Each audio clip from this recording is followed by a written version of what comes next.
And hello, everyone, and welcome to the new podcast on the block, the Games Innit Podcast, a once-a-month show where we talk about anything and everything to do with gaming news, and fun little segments in between as well. And today, for this pilot episode, it's going to be a bit of a special one, as we're going to be talking about none other than the one, the only, Shadow the Hedgehog. As we know, last year, 2024, was the year of Shadow, with a lot of amazing things happening for the one true Edgy the Hedgy. So we're going to be diving into all of that, plus some other news as well in between. My name is Andy, and I am joined by my partner in crime, my awesome co-host, James.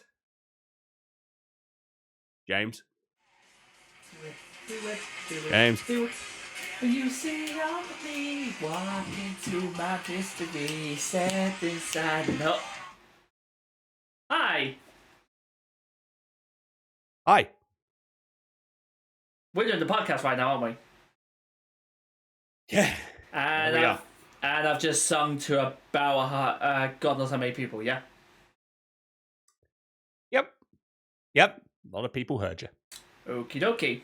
So, is there anything else you want to say before we kick things off?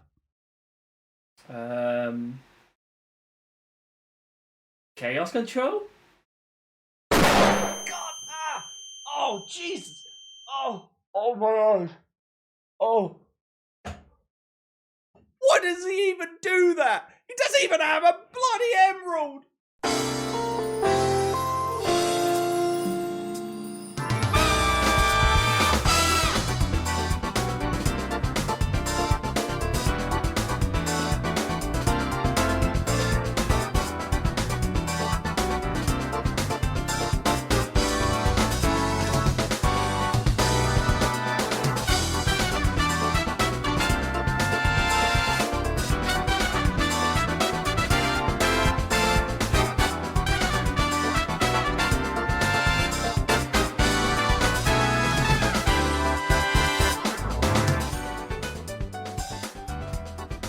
And hello, everyone. Everybody that is tuning in right now, if you're watching this on the video part, or if you're listening to this as the audio podcast, if you're just listening in the comfort of your living room, your entertainment room, your gaming room, your office, or you're just listening to us as you're driving along to work or on a road trip.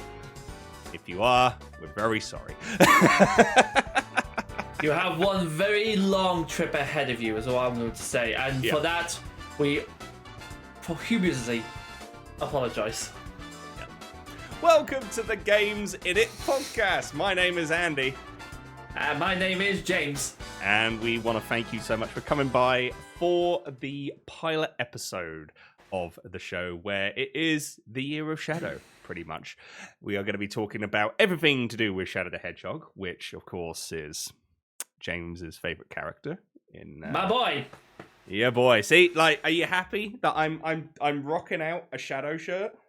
I'm actually quite proud of you, and I kind of want that for myself. I just don't know when I'm going to get that or where I'm going to wear it. So I got this actually at a convention back in July last year. It's called AC Anthrocon, and walking around the dealers then and everything, and there was a place where they were doing custom shirts, and this was one of them: Project Shadow, Ultimate Lifeform, Chaos Control, all of that. And I'm like, Shadow, Sonic 3, Shadow movies coming out, and, it's just, all this stuff's happening right now to do with Shadow. I gotta do it. I gotta do this. I gotta wear this to represent when I'm watching the movie and all that. And, it's fitting. It's fitting for the episode that we're going to be talking about, with all the stuff, all the news, all the shadow news for today. And yeah, I also thought you would probably get a kick out of it, and you would be very happy me wearing some Shadow merch. It is 10 out of 10, no notes. It is fabulous. I love it. Brilliant. Awesome. Well, thank you. I just needed your seal of approval. That's all I need. I rarely get a seal of approval from James, so this is a great start to the year. Very good start to the year. Yes, it is. So, as I say, we're going to be going over a lot of news to do with Shadow the Hedgehog. James, what are we going to be talking about related to Shadow? So here is what our plan for this podcast is going to be. Firstly, we're going to talk about Fearless, the year of Shadow, where we go and discuss 2024 as the year of Shadow the Hedgehog. We're also going to be talking about Sonic X Shadow Generations, the game. Is it good? Is it bad? Should you buy it? And what's in it for me? We'll tell you that afterwards. Plus, we're going to go over the Shadow Prologue anime, The Dark Beginnings. Then we'll also go through the Shadow movie, DLC, which, by the way, Keanu Reeves, cannot agree more. He is a gift to this world. And his voice, it's like butter.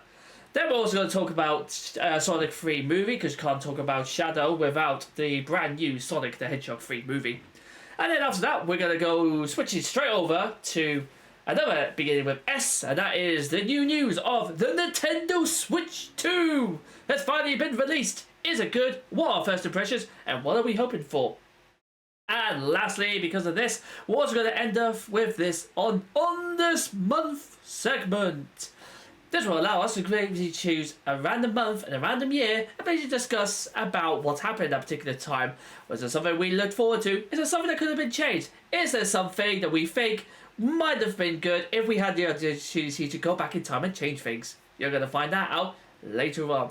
But that is our full introduction of what's going to happen. So we're going to start off with, of course, Fearless, Year of Shadow, which I'm not gonna lie, I am so happy Shadow has finally got himself an entire year just to himself. The guy's been instrumental, I think, since Sonic Adventure 2.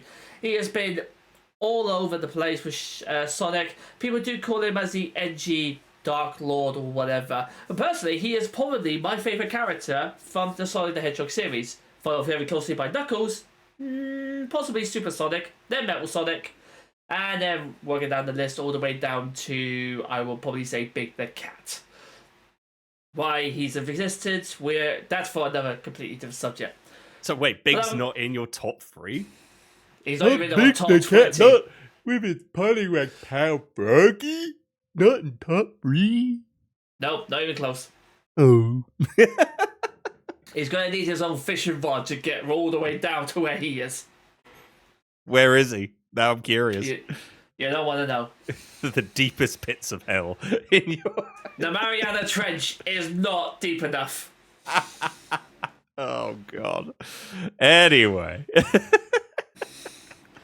But yeah, I'm really happy about this whole year of Shadow the Hedgehog actually being the big thing for Sega. As I said, he was not really mentioned much. He's just becoming background character, so actually having him his own year and actually properly getting in the spotlight from Sonic the Hedgehog, I think is just brilliant. Especially considering his last game. People say it flopped, people say it wasn't great, people say he's such an edgelord because he uses guns. I think it's just, for me personally, it is one of my favourite games of all times. Not just the gameplay was okay, I guess, and the gun segment was a bit different from a Sonic game, but sometimes that's what you need. You need a different style of gameplay, just to really freshen it up. But what I loved was the branching trails. I think there was like 176 endings you could get for Shadow the Hedgehog. That is what I have heard, yes. There is a lot of endings, and on top of that you also get hard mode, which, if I recall, goes through every single level, but there is also additional content if you play the hard mode and go through every level, like, not in the choose your path, it literally just goes like, complete this level, but you get extra content as well if you do that, which is, for a game like that, for back in the day, 2005, was pretty much unique in a way. Like, to see in a Sonic game, and also the fact that I think, it being, was it like, yeah, it was for, is it Peggy 12? I feel like it was Peggy 12. It was, yeah, I think it was Peggy 12 at least. Peggy 12 for Europe, and then teens rating in North America. Because it was kind of just like, you never thought you would see Shadow with a gun. You never thought you would hear any of the Sonic characters go damn and go to hell and all that. And the voice actor for Sonic and Shadow at the time, Jason Griffith, actually said that they had at a convention that the script was this big, and that there were parts because Sega had no idea what rating it was going to be. They had the characters literally go all out in terms of swearing. There's a lot of stuff cut out, so I just really want to hear Shadow say "fuck." if there is a hidden MP3 of Jason Griffith doing a Shadow voice, having him say "fuck," I'm like, whoa, hold on, no, we're missing the major thing here. The major thing. Yes, a major thing. We're hearing Sonic curse words. We're hearing Shadow say curse words. We may hear Knuckles say curse words. I want to hear Tails say a curse word. That guy is the pinnacle of innocence in the Sega universe. I want to hear him say the F word. You know where he's in the circus level and you have to collect like 100 rings in order to complete Tails' thing. Shadow gets hit by an enemy, loses rings. Shadow, what the fuck, dude?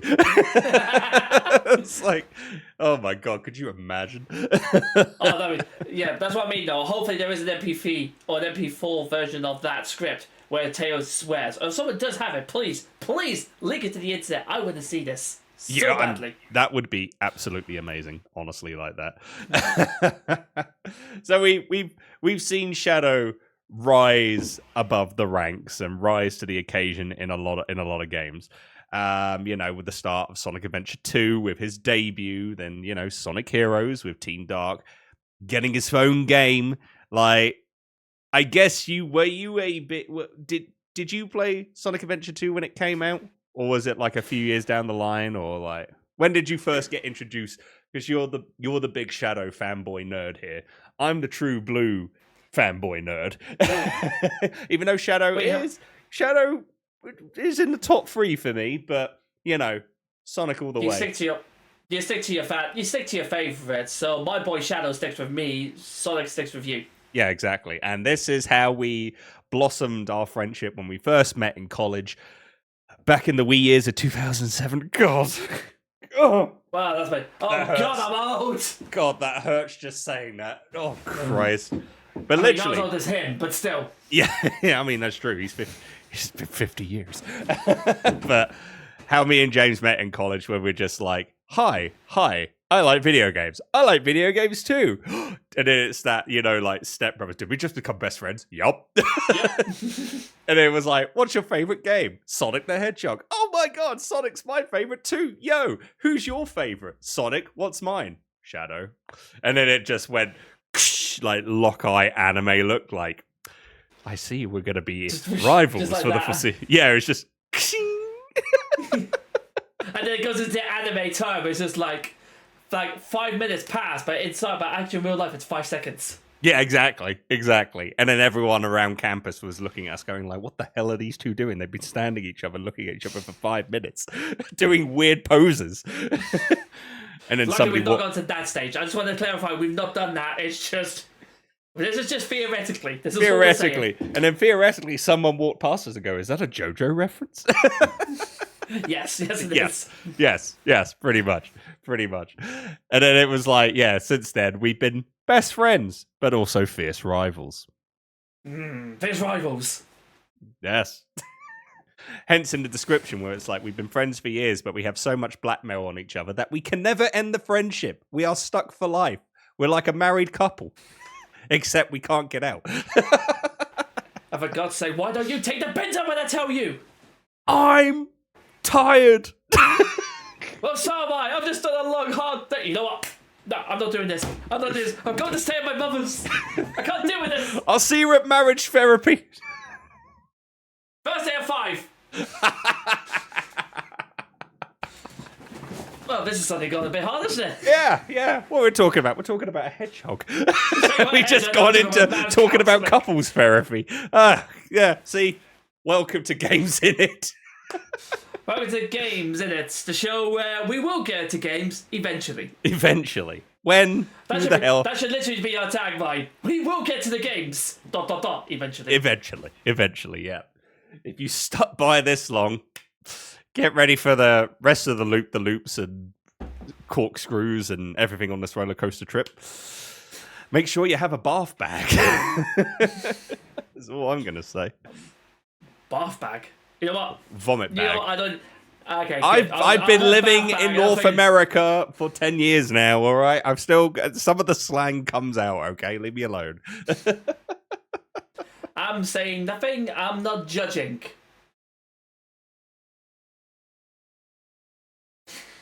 So, what's your favorite bit about Shadow the Hedgehog?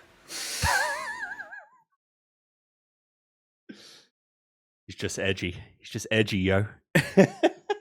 But you're more of the Shadow nerd. So here's a question for you: when did you get introduced to Shadow?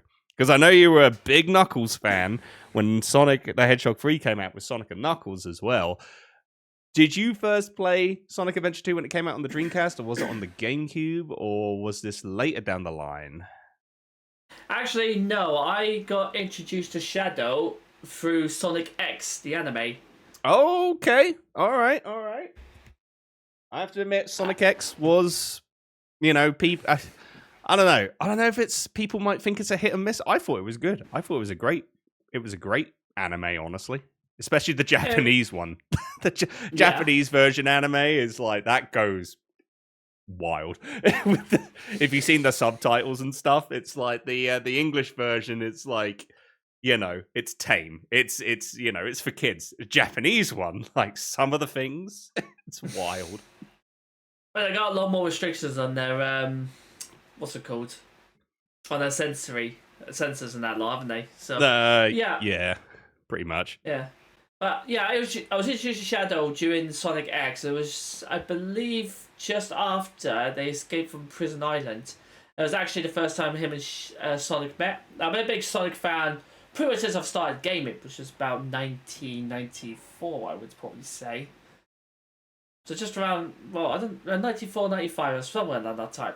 I've always been, like you were saying, big Sonic fan, big Knuckles fan, all that stuff.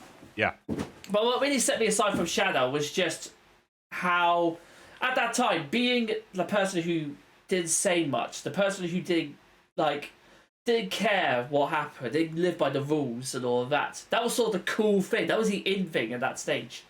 Shadow was the pinnacle, I thought, in regards to the whole Sonic franchise. Shadow was the bad boy. He was the one who didn't play by the rules, the one who who got stuff done without having to worry about who got in his way or anything. And since then, watching it, and then I remember playing Sonic Heroes, and then when he was paired up with Rouge and Omega, and basically using his own move sets and all of that, his Chaos Control and all that. And I really liked it because I'm a massive fan of time, as you can clearly see by the massive Dalek I've also got in my study. Oh yes, yes, I see that. But I love the whole fact he could stop time. The fact that he was just literally right there. Next second he's right behind you, and the next second he's up there. And I thought it was just so damn cool for me being young.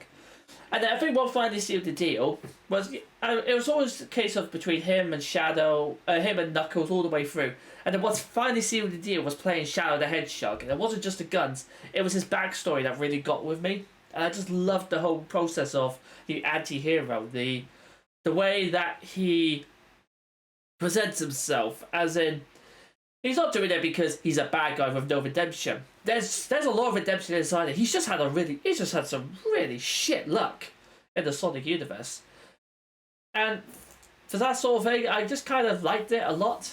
And then his game was amazing. It felt like it was one of the games I could play through multiple times. I just didn't have to put it down or anything. And then since then, that was it. Shadow was my favourite right there and then. And then every time there is a Sonic at the Olympic Games, I'm always picking Shadow. Regardless of what event it is, he could be absolutely dog shite at sumo. And guess what? I'm still gonna pick him. That's when you know you've got a character. You know that character's sealed within you permanently. Is that even if it's a massive disadvantage, you still go for the Shadow.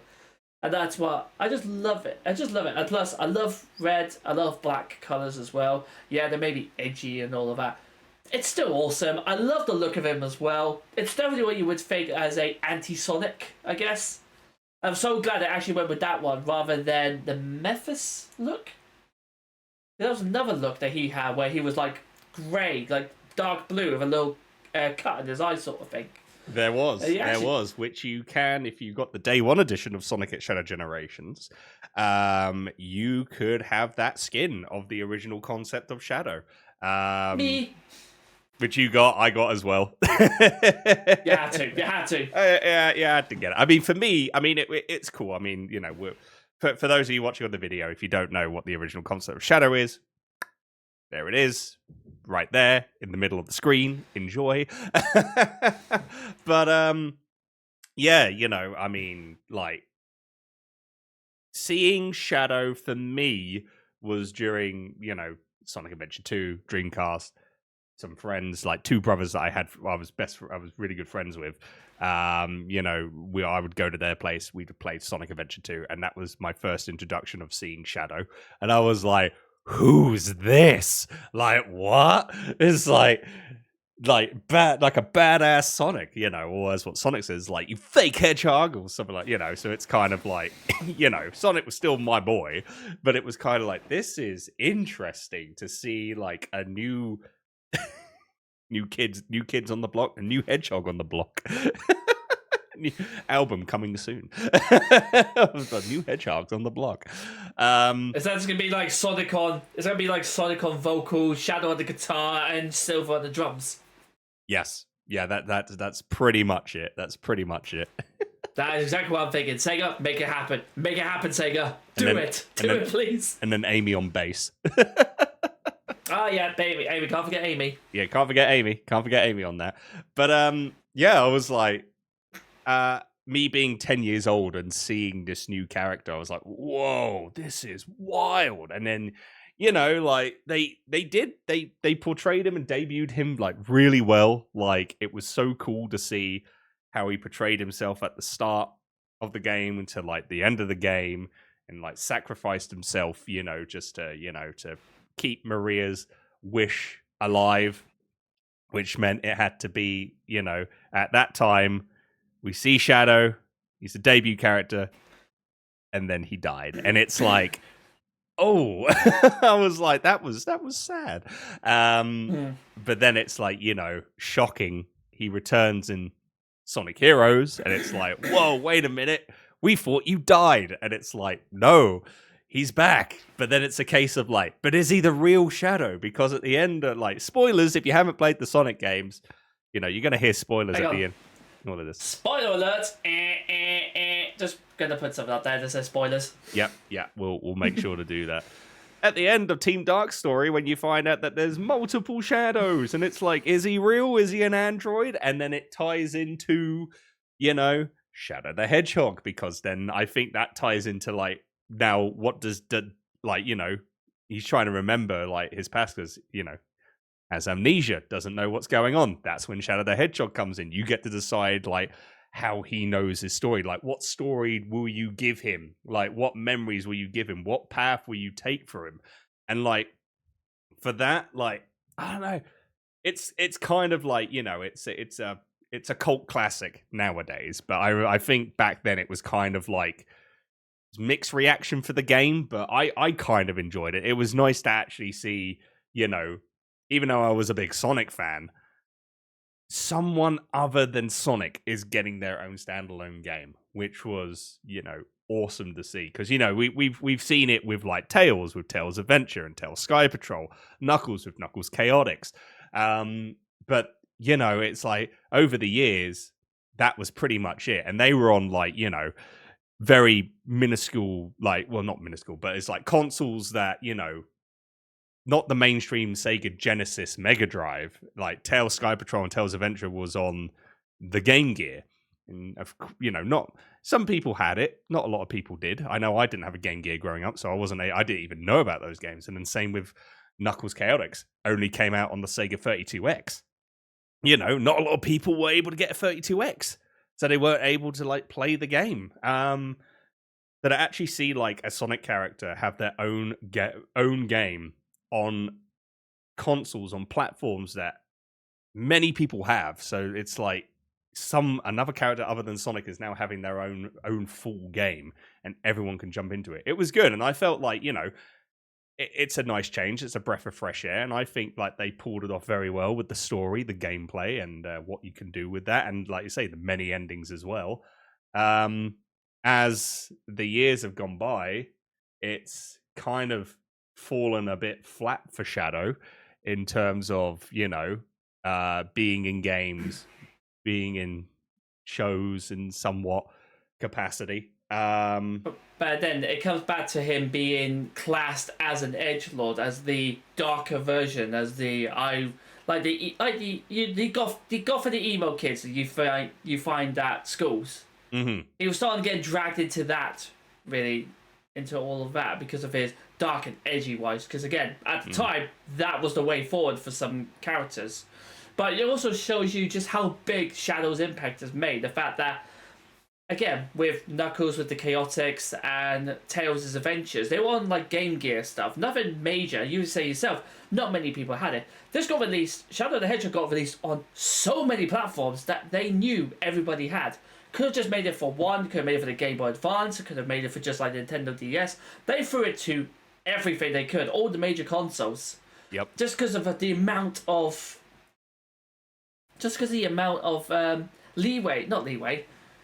prestige, I guess, that Shadow held. If you think Shadow the Hedgehog at the time, he was well known amongst the Sonic community. It was one of the fan favorites as well. So giving him his own game was probably a great idea by Sega. And maybe not so much the edgy Dark Lord things for it to really bring it down a bit. But again, they try something out, and if you want to try something out brand new, you can't use Sonic. Because at the end of the day, he is the head honcho, he's the mascot of Sega, really. So you don't want to throw something at it hoping it might work. 'Cause if it doesn't, it may tarnish your image quite rapidly. But Shadow's the sort of person who could do that, not tarnish his image, but get away with doing stuff like that. Because he was already set up to be that kind of character. So, using him as sort of like a test subject as well, it could go for anyone else to make a game by, but it went for my boy Shadow. And I think it's gone really, really well. And also, to be fair as well, the super versions of their characters. Whereas, you got Sonic, who is just literally coloured in blue. Let's change it all to gold. There's Super Sonic. Silver. There's Super Silver. Let's just turn them all to silver. Let's just turn them all to gold. Voila. Shadow's design, however, starts off with black. Yeah, he's turned gold, but he still has some of his like red highlights, and the thing that basically makes him look so damn cool. I love this form of Shadow so much. It's incredible. And I think, if anything, this is probably one of the best designs I've seen for a Super Saiyan version of any Sonic character. I will admit that yes, out of all the designs of all the super forms, like Shadow's form is very good in the type of gold that he has, keeping the red stripes and everything. It did look super badass, so I feel like they pulled it off very well with that design. I was gonna say as well, it's like, you had him in Shadow the Hedgehog, and then after that, it came to Sonic 06. I don't really want to talk about it. No, I don't think the whole Sonic community doesn't want to talk about it. No. And, it was kind of, I don't know. The story with Shadow's story in Sonic 06 was good. There's some parts where it was good. It's just how they made him out when you play it, like being able to get control of Shadow, the gameplay and stuff. It didn't feel right at all. It's like the only fast character you had is Sonic.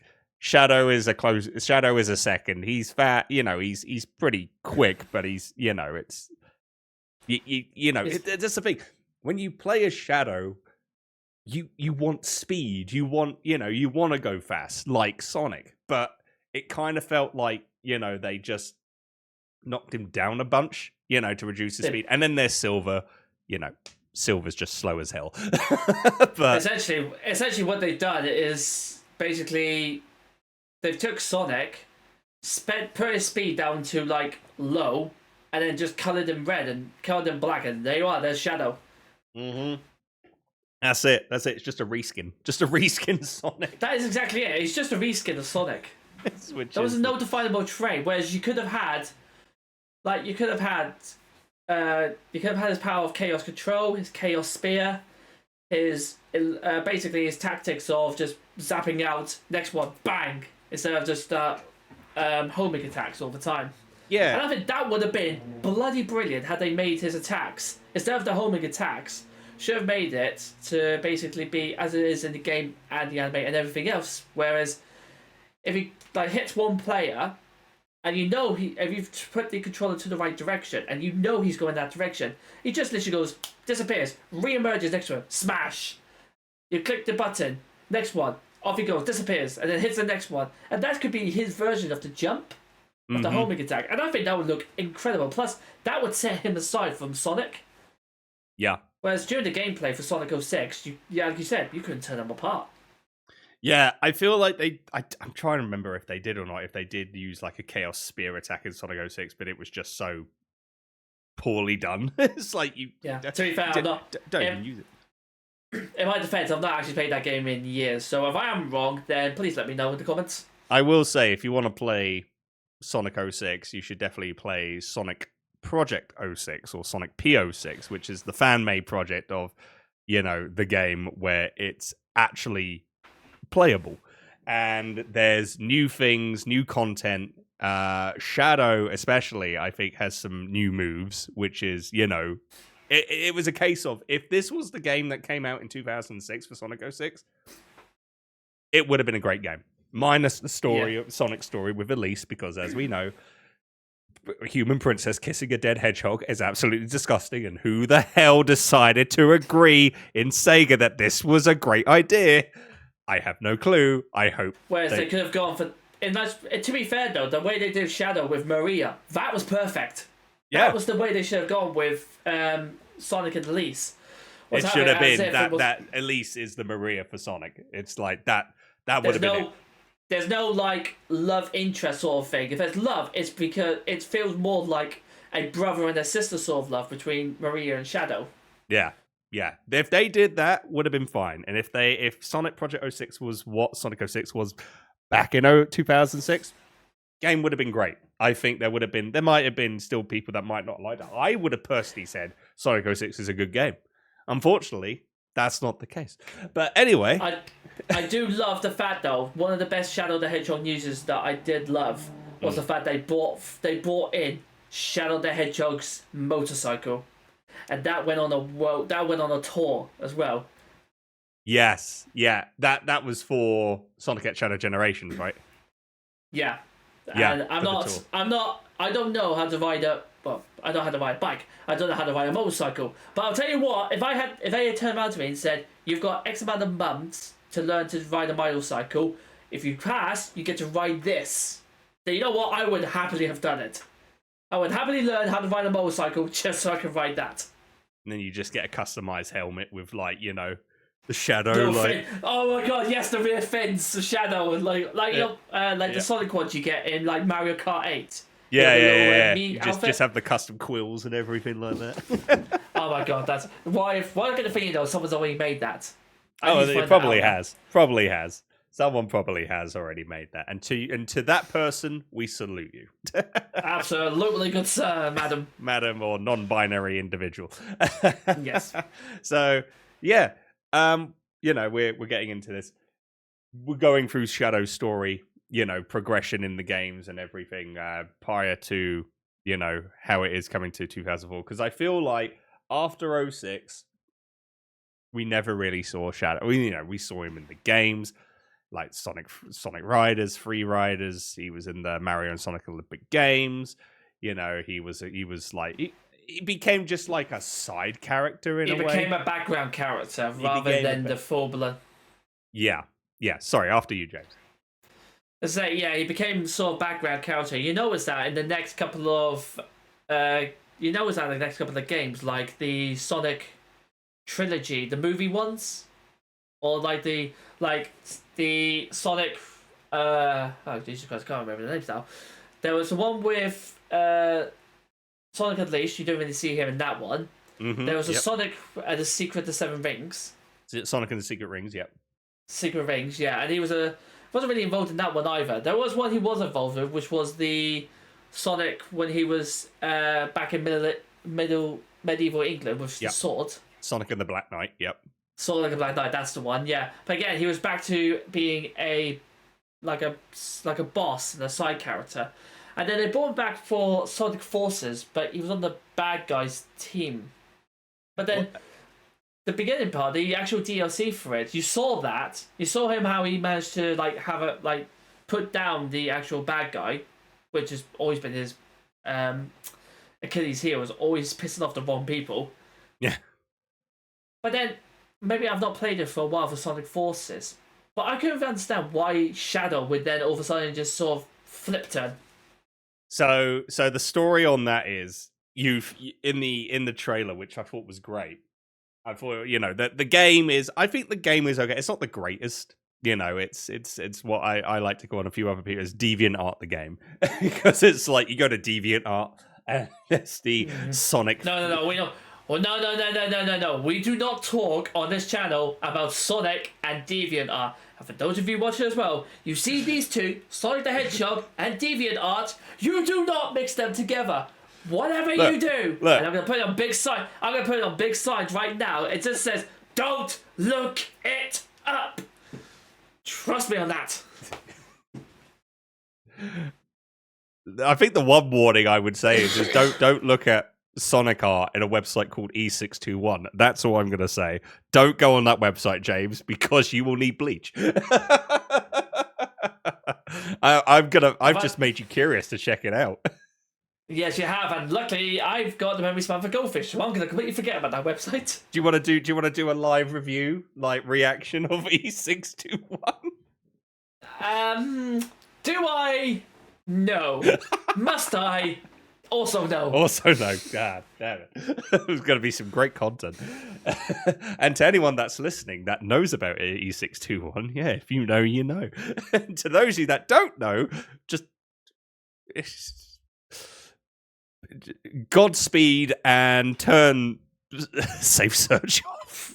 Turn private browsing on because he's about to get. Yeah. He's about to go through the wars. He is. Yeah, you're going to go through the wars if you go into E621 and type up Shadow the Hedgehog. Oh, God. Jesus. Anyway. We move on very swiftly from that. As I say, when I say Sonic Forces is DeviantArt the game is because, there's some little fan games that people have made where you can make your own Sonic OC. I did that when I was like 16, 17. I was on DeviantArt. I made Sonic OC characters. I made my own OC. I showed them on DeviantArt and made stories about how Spike the Hedgehog, a character of mine, is Sonic's cousin because I'm cringe as fuck back then. Because that's how teenagers are. Sonic's cousin twice removed. Yes, twice removed. That's pretty much it. Oh God, I've still got the image files of the characters I made, and I look back and I just go, Jesus Christ. And on that note, I'm gonna have a look right now, and I'm gonna see what his character looks like. Damn. Mate, this is therapy territory. You know this, right? Thanks. Yeah, appreciate that. Appreciate that. But going back to Forces. So they did one thing right with the trailer was when you see Chaos, Shadow, Zurok from Sonic Lost World, they all appear. And it's like, wait a minute. Zurok Lost World, you were taken care of. Chaos, you were taken care of. Shadow, why are you a bad guy now? You were an anti-hero. It's like, what? And then you go onto the one level with Sonic and you find Shadow, and it's like, this is going to be a showdown. But then all of a sudden, another Shadow shows up, beats up the original Shadow that you saw. You find out that it was a fake. It was a fake Shadow. Like, the real Shadow, pretty much in the DLC, faces Infinite, like, pretty much before they become Infinite. And then it comes to a part where Infinite gets the power, they find Shadow, they then, like, screw up, like like time and just something like that. And then Shadow is pretty much in like a sort of like other dimension in one of the levels where just everything is all messed up, and it's like Rouge is telling him like it's hopeless, it's done, like we've lost, just give up. And then it's a case of like Shadow then returns back to reality, and it's like, oh, I need to stop this, like and that's when he comes in the middle of the game. But in the DLC you play this before the start of Sonic Forces, you find out like how Infinite became Infinite, and it was Shadow had a showdown with him and pretty much kicked his ass. And then Infinite went pretty much. Oh, after you, sorry. Pretty much curb stomped him to the ground. Yeah, essentially, pretty much. And then that's when I think Infinite got like really angry and was like, "I'm going to like rid the world," or so, it's just how he had his character become. And that was cool. Again, a side character, because you only got to play 3 levels of Shadow, and that's it. And it's like, it would have been. I'm trying to remember if you can play a Shadow. Can you play a Shadow in Sonic's levels, modern Sonic's levels? Because you got the custom character, modern Sonic, and then Mania Sonic. It's Yeah, I don't think you can. I think that was the whole point of Sonic X Shadow Generations. I think that's when you could play those sort of levels, because I think they really wanted him to go into the as a DLC character. But I think that's probably why. Yeah, like it wasn't added to it. It was nice to be able to play as Shadow. It just sucked that I think it was just fan service. It was like, oh, people would love this, and maybe people will buy our game more. And it's like, no, like just give us like, like how it was, like Sonic 06 or Sonic Adventure, where you can pick, which character and go through their story and stuff. That's what we want, because we want to have like some more levels with Shadow. I know a lot of people would like that. I know you do. I would love that. And then after Forces, it was, that was it. And then we had Team Sonic Racing. Again, play a Shadow, but it's it's just a character in a car. That's it. It's like not really something. And then we had Frontiers, which I love Frontiers. It's just a shame that Shadow wasn't in it. He was also he was in Sonic Boom, Rise of Lyric. He was in the Sonic Boom cartoon. He was in Sonic Prime. I haven't seen Sonic Prime. I've not seen the cartoon, but I know he plays a bit of a decent part in that, which is cool. Yeah, I think he's actually. I think season 1 he played a wee bit of a part, and then season 2, possibly. I think he's pretty much front and center with Sonic as well. Yeah, so it's like slowly getting him back into things. And then, 2024 comes along. In 2022, Sonic Movie 2, spoilers. We'll if you haven't seen Sonic Movie 2, I'm going to put like in the description times where there's like spoiler alert, and go here at the end of the spoilers. So if you haven't seen this, skip this. Sonic the Movie 2, end of the credits, you find out there was a project 50 years ago, Project Shadow. There's Shadow, confirms Sonic 3's coming out. So then 2024 comes along, we get the movie announcement, which is like freaking awesome. On top of that, with, you think, oh, Sonic Generations Remastered is coming out on future consoles, like on PS5, Xbox Series X, PC. That's awesome.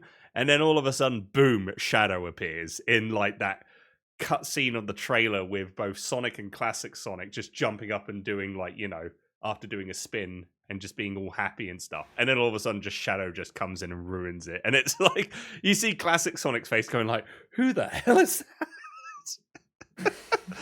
And can you imagine the conversation they just both walked past and just went, who the hell was that? Don't worry, you'll meet him in a couple of years. Yeah, give it a few years. Yeah, then you'll know who it is. But, yeah, and I'm like, wait, there's a new game. There's a new game within the remaster, and then it's like, yeah, you get Sonic Generations and Shadow Generations, and then you have the prologue anime as well, which we'll go into in a little bit. But now here we are, pretty much with Year of Shadow. How I feel like, I feel like he deserves it. I feel like this is, it's like the same thing with Nintendo. Remember the Year of Luigi?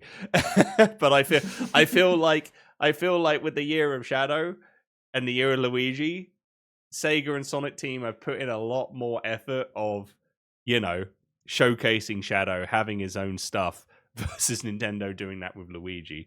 So, yeah. And now here we are with what we have. Which we're going to kick off with Sonic X Shadow Generations, which I'm guessing you've played it. You've played through Shadow Generations? Not all the way through yet, because I got it for Christmas, and I've been very busy trying to organise stuff, so I haven't actually had a chance to play it properly. But I have played the first level, and I've also played the Shadow movie DLC. Okay. I completed that level. Okay, cool. Because I've not got through Shadow Generations yet, because I'm currently trying to finish off Sonic Generations fully 100% before I then jump. I'm saving the best till last. I'm not diving straight into Shadow. I'm going to do Sonic first, then I'm going to jump into Shadow. So this is a good... Just a reminder... Yes? Sorry. Just a reminder, ladies and gentlemen, this is the Sonic fan who rather 100% Sonic first before he plays Shadow, because, and I quote from previously, it's better. And I'm looking forward to it more. The Sonic man is looking forward to Shadow more, and that's why he's the best. Well, it's just the fact that it's new content. That's why I'm saving. I'm not diving head first. I'll just do this. I'll do Sonic Generations first, which is a very good game, and I enjoy playing that. So it's nice to actually. I've started with Shadow. I don't give a shit about Sonic. I am straight in there with Shadow's gameplay. Yeah, because you're a freaking fanboy of him. All right, I'm a fanboy of the Blue Blur. That's why I went to Sonic first. All right. Yeah, I'm just saying. Yeah, you sound more excited about playing Shadow. That's all I'm saying, mate. Well, it'll just be interesting to see what they do. What they do. Also, I do want to say one thing. Kirk Thornton, the current VA for Shadow, he started off in Sonic Free Riders back in 2010, and I feel like it's nice. It's because he's done all the voices for the side games and the side games that Shadow's been in. And then also, he's been part of the Twitter takeovers, even when he's not in the game. Shadow was in the Twitter takeover for Sonic Frontiers, and all the other times that he's been doing it, that's when we get the full Shadow experience with Kirk. And I grew. It took me a while to enjoy. It took me a while, to grow into, having him as the voice of Shadow. At the start, it was kind of like, I don't know. Jason Griffith, I felt like, did a great job. David Humphrey, who was the original Shadow voice actor for Sonic Adventure 2, that was the serious, that. Jason Griffith then, kicked it up a notch. Kirk coming in at the start kind of made me feel like, I feel like they, downgraded, but as the years have gone through and how he's just fitted into the character more, I've grown to like him. And it's nice to get a full to get to go, he's got given more of a chance to voice Shadow, especially for last year for Shadow Generations, the prologue anime, just giving him that chance, more opportunities, and it's to show, to get more, to see his potential as to why he got picked as the voice of Shadow. And we'll go into more of that later on when we talk about the anime and stuff. But yeah, I just want to say I think Kirk Thornton has grown into the character, and I feel like he's done a terrific job as the years have gone by. So salute to Kirk. To be fair, all the Shadow actors and voice actors have just been incredible throughout their time. So they've brought the character alive. They could have easily just got someone who's not that well known or not that great and just put him back to a side character. But it's them bringing the character alive, like Keanu Reeves has with Sonic 3. Yes. To actually bring that character alive and making it pretty much incredible. I think they deserve all the credit for Shadow and bringing him to the audience, to the way that audience love him. I agree on that 100%. Like, you know, like, every person that jumps in and does Shadow does a terrific job, and you know they give it their own twist, and you know most of the time it has worked, which is great. So going into Shadow Generations for you, the first level that you played, seeing a bit of the story on it, and then going into the Shadow movie DLC. I haven't played it, so no spoilers for me, but just give me the rundown on, like, you know, what happens at the beginning. But yeah, how do you feel Shadow Generations has been so far with what you have played so far, then also having the DLC and having Keanu Reeves voice Shadow? The DLC, I think, is pretty good. It's very easy to complete the level. You could probably complete it in about 2 minutes. Like, really push. Like, if you really go for it, you can complete it in 2 minutes. If you don't go for it, take your time. You look at maybe 3 minutes or so. But as a whole, you can tell it's just been created just to give Keanu Reeves the chance to voice Shadow properly in the game. And essentially, what it does is, for those of you who have watched Sonic 3, or for those of you who haven't actually, this shouldn't be a little spoiler, but there's a bit between where Shadow begins his onslaught, I would say, and to the time Sonic Team meet. And that's essentially where the game, essentially where the DLC comes in. So it's between those two times there, and then he goes straight back into the world domain for Shadow X Generations. And I think it's pretty cool, actually. I really like it.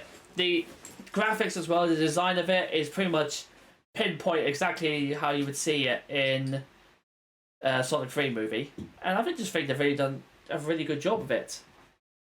Yeah, I mean, like, I saw the trailer for the movie DLC, and like actually seeing movie Shadow in the game, like the same style, like, yeah, it looked legit. Like, there was no change in that. I was like, oh my goodness, like, you know, transition from movie to game, it's like, it actually works so well.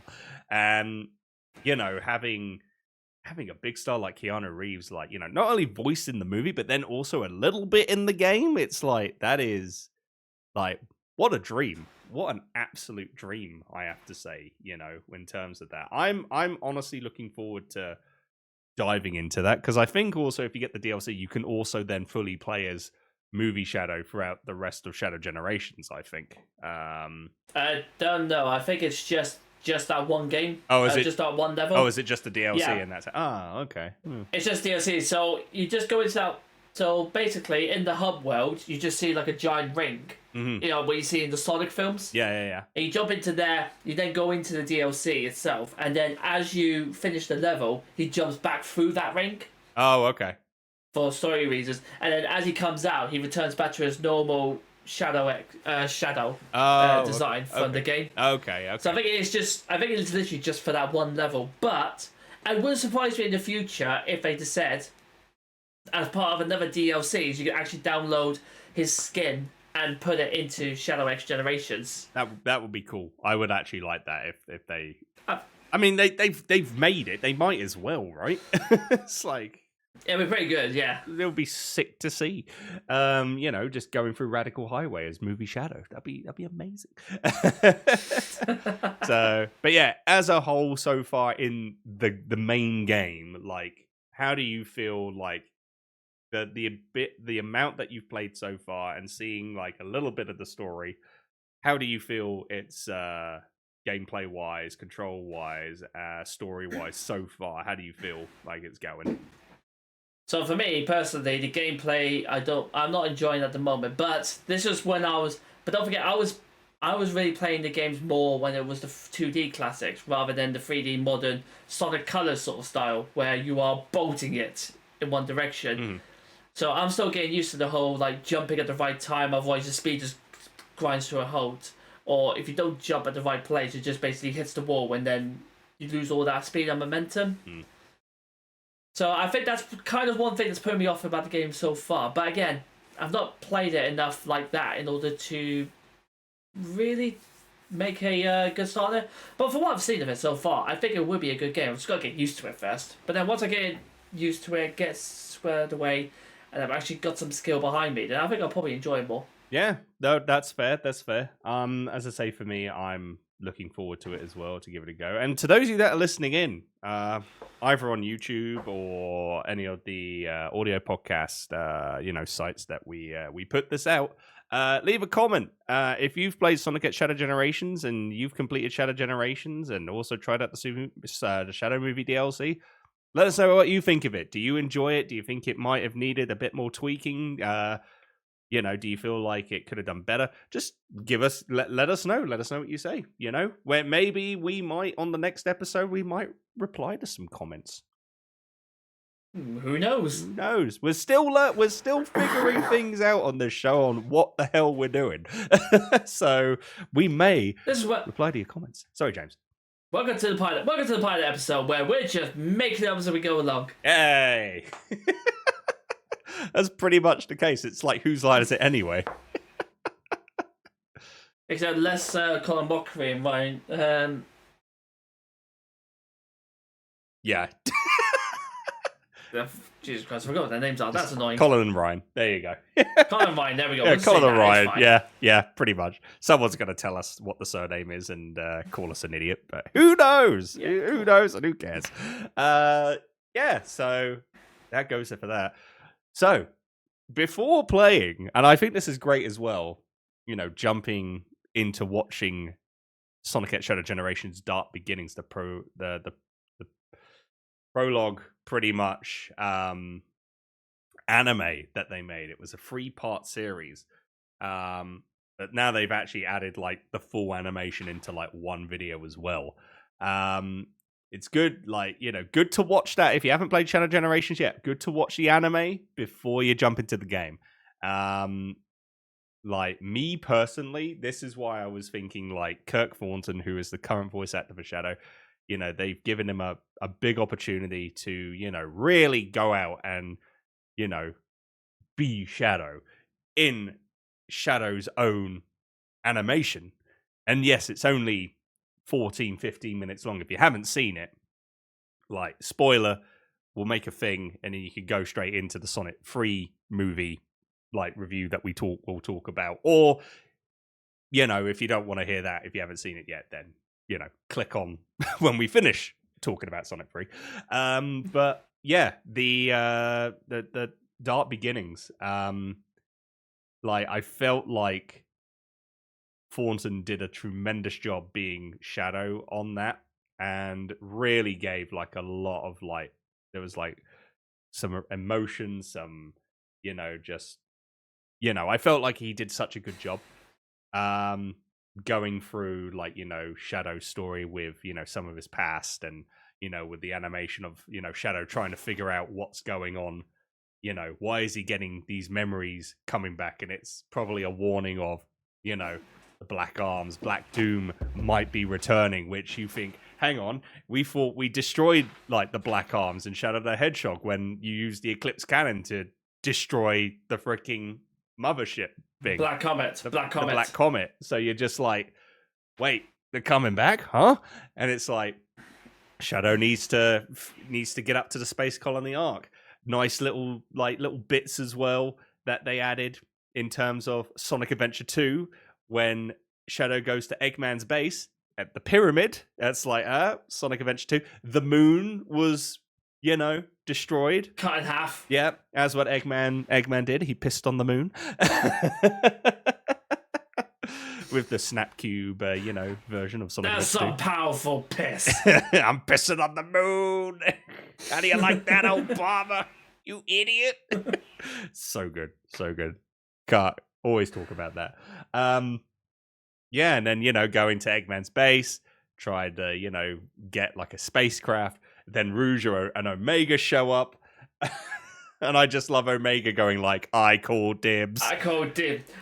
If he does not have that as a saying in the next game that Omega is in, I'm going to be wholly disappointed with the Sonic team. That should be his staple now in the game. It should just be, I call dibs. Bah, bah, bah, bah. And imagine if he wins it as well. He just goes, dibs succeeded. Or someone else beats him. All you hear is, I call dibs. Yeah, it's like, not fair. That was my fight. Well, I mean, he did that in the anime as well when like Shadow faced it was the Blue Falcon. That was nice. That was a nice little segue as well when they went to the GUN base and to go get a ship, and then the Blue Falcon like ship you from Shadow the Hedgehog in the Space Colony Arc fight return. I'm like, oh, there's the Blue Falcon. That's awesome. And like, you know, tries to fight it. Omega wants to fight it. Again, I call dibs. And then like Shadow takes it. And then, you know, of course, saves the soldier that was in there before they destroy it. I also don't understand how the hell is Gun paying for all of this stuff. Like, you've seen all the stuff they've got. They've got all these people, they've got these massive amounts of weaponry at their own side, they've got robots, they've got drones. How the hell are they paying for all of this? I mean, that's the same thing that was asked by Abe. Abe, the kid that was on the Ark that hated Shadow and was also like that in Shadow the Hedgehog. And then realized that Shadow was actually, you know, good all along and wanted to protect the world. And, you know, then he's like, you see, you didn't have to destroy all of Gun's assets. It's like, you could have, it's like Shadow could have just said. You've just asked me. I mean, that's like $50 billion worth of equipment we've just destroyed. That's all our taxpayers' money. Yeah. Just gone down the drain now. That's it. Yep. Who knew Shadow destroyed the US economy? Shadow is single-handedly bringing the US economy down. Yeah. The world economy down. That's his fault. That's it. He's bringing down the world economy because he just destroyed all of Gun's assets. Curse you, Shadow. No one. Now I know why. Because of you. We're so close to a freaking recession and it's all down to Shadow. So there we are, ladies and gentlemen. If the government needs anyone to blame, I expect to get the next Prime Minister's questions where they go, well, ladies and gentlemen, rubble, this is why our economy is in ruins. It's Shadow the Hedgehog destroying gun and military assets. I would like to ask the opposition, what's he going to do about Shadow? That master hedgehog's a lunatic. He destroys stuff. You saw those cameras. You saw the weapons he had. You tell me you want to play a game with him. He could use Chaos Spear, and which destroys all of our stuff. Did you see his Chaos Control? Look, just froze our missiles. He just took every single one of them out. So I asked the opposition, what the fuck are we gonna do? And he'll probably come back and just go, yeah. Keir Starmer to the just that Prime Minister Keir Starmer. My excellent colleague has brought up some excellent points within this government that we are going to talk about quite a lot, and we are going to emphasize how much that we are actually going to do and how we're going to assist every single one of you. As of this Shadow person, this hedgehog, we do believe that he can be a liability, but he can also be a major asset. So we ask the people, don't worry about how much shit he's blown up. The world is still safe because of him. We are all still standing here. Therefore, this government is welcome. Rubber.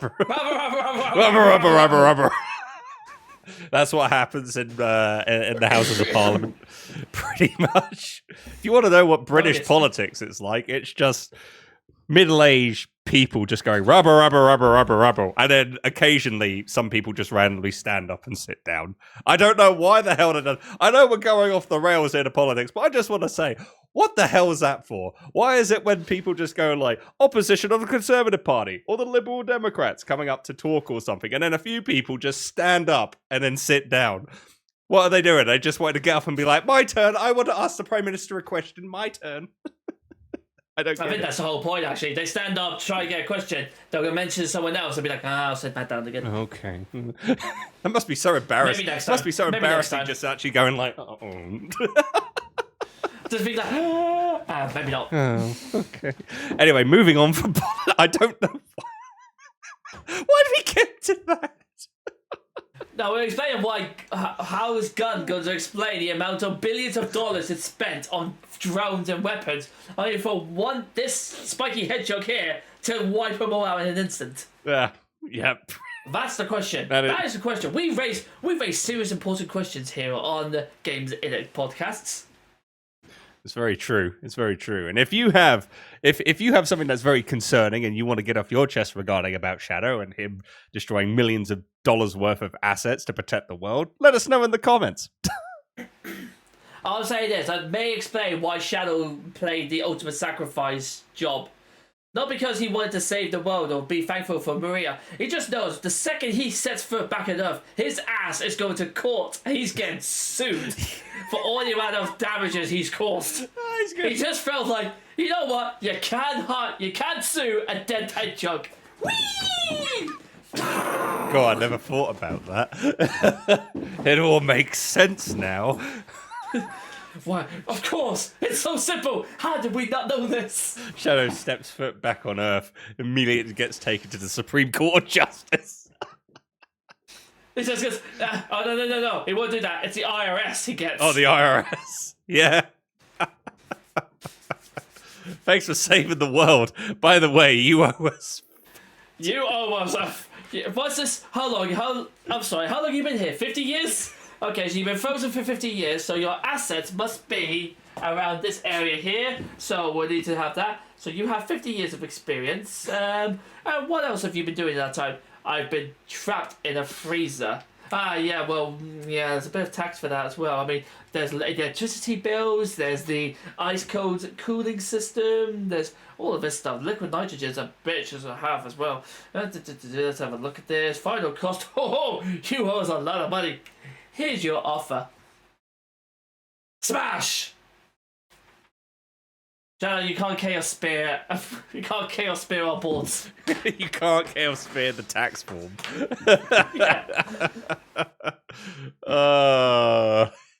You've heard of tax evading Yoshi. Get ready for tax evading Shadow.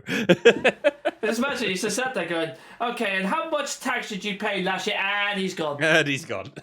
That bastard's chaos controlled again. He'll never pay his taxes. Hello, Bob. Yeah, Shadow's done it again. 2.5 million this time. I know. Well, I don't know what Gun wants. Alright, give him another tax rebate and say they can buy some more drones. And tell them to make it hedgehog proof this time. Oh, Christ. Are you all enjoying this roller coaster trip, everyone? Because we sure are. I have no idea where we just come on to that subject, but we're talking about the Pro League anime, and now we're taking Shadow to court for taxes. Yeah, for tax evasion.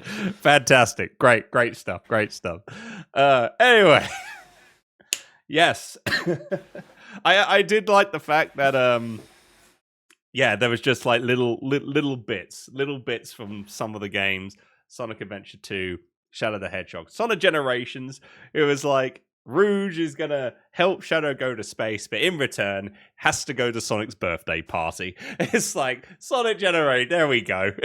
there's the thing. That's how she gets him. Gets him there. It all makes sense. It's like, yeah, and then it's a case of like, it's like, Shadow never listens. He does his own thing, and it's like, yep. Well, there's one person that he would listen to, and it's like, oh yeah. It would be, if Maria was still there, he would be listening to her. If she said stop, he would stop. But it's like, yeah, Shadow just does his own thing, and he's there, he's going up in space, he's going to learn the truth about, what's going on. I did love the fact that they referenced Shadow the Hedgehog game as well. Because, because they were saying, Abe was saying, cancel everything on this, stand down. I said, well, we could have done that beforehand, but yeah, but if he had just come to me, I know we've had our ups and downs, but he did save the planet from Black Doom itself. Yeah. So it's nice to actually reference the fact that Shadow the Hedgehog games, because depending on what engine you had, he was an absolute bastard to you, or he was an absolute bastard to you. There's no difference in between the two of them. He only becomes less of a bastard when you can fully complete the game. And even then, the president's like, "What you say, we do our best and proceed for a life full of it. What do you say, General?" He just goes, "Excellent plan, Mr. President." I said, "I don't agree with you wholeheartedly whatsoever with this, but you kind of outrank me here, so fine." I'm sure after so many years, he's probably come about and like, okay, you did good. Sorry, I'm going to quickly just drop on this subject, because this is the only time I want to touch up on this subject. Okay. There's a cutscene in Shadow the Hedgehog game with the President's Mansion, and there's a picture of Sonic and Shadow standing in front of a building, and he goes, we both needed you at a time like this. Now we need you both here now more than ever." When did that picture get taken? Yeah, that's a good question. Because the only time those two were together was literally a Biohazard, the Bio Lizard, and then Shadow was pretty much dead after that. So how the hell did he take that photo? I'm guessing maybe after Sonic Heroes? I don't know. But how did he know? Because he didn't know at the time that he was a clone or anything. That is true. Yeah, that's weird. Now that you think about it. Oh. Yeah, I've just noticed it beforehand on like a TV tropes thing. Someone actually mentioned that. I was like, "What about this? This doesn't make sense." I was like, "Oh yeah, it doesn't." Yeah, it doesn't. Huh. I'm sure somebody has made a YouTube video about it explaining. I hope so. If not, someone has to do it. We need the information. We need the research right now. And I ain't gonna do it because I'm a lazy sod. And I just don't want to do it. Yeah. So somebody else can do it and just take all the views. We don't care. Hey, you're welcome. just credit us to say that, you know, we credit the idea. Credit the idea. And then just take everything. We'll just be there. Well, if you do well, we'll mention you on a future episode of Games Innit Podcast. Yeah. There you go. That'll be your reward. Yeah. There you go. Cheers. Thanks a bunch. But yeah, and then it goes. Shadow goes into space, and then.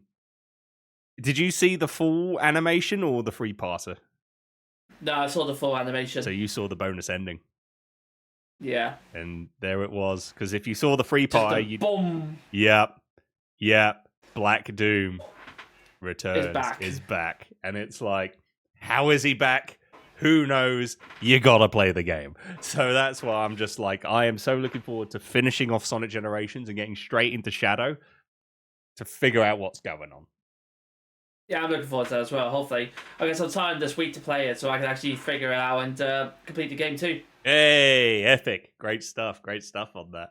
So yeah, we've had Sonic Shadow Generations, Sonic Shadow Generations Dark Beginnings, Shadow Movie DLC. It's time to move on to Sonic Movie 3.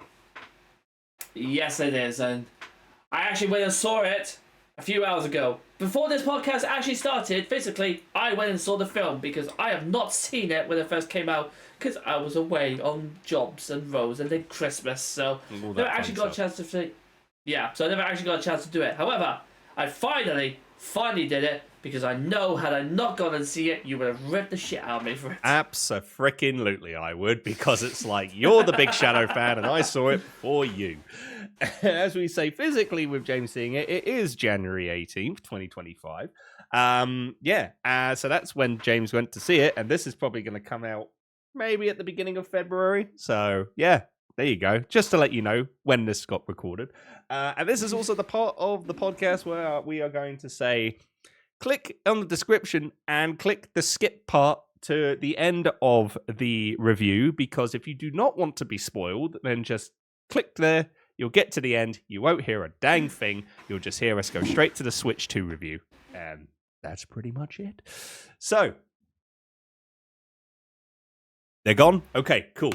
Everyone that's listening in. You've been warned. Spoilers ahead. Yeah. Bing, bing. And to those of you that are listening in that have seen the movie, let's fangasm a bit, shall we? Because, oh my God, what a movie and what a pick for Shadow Keanu Reeves, James.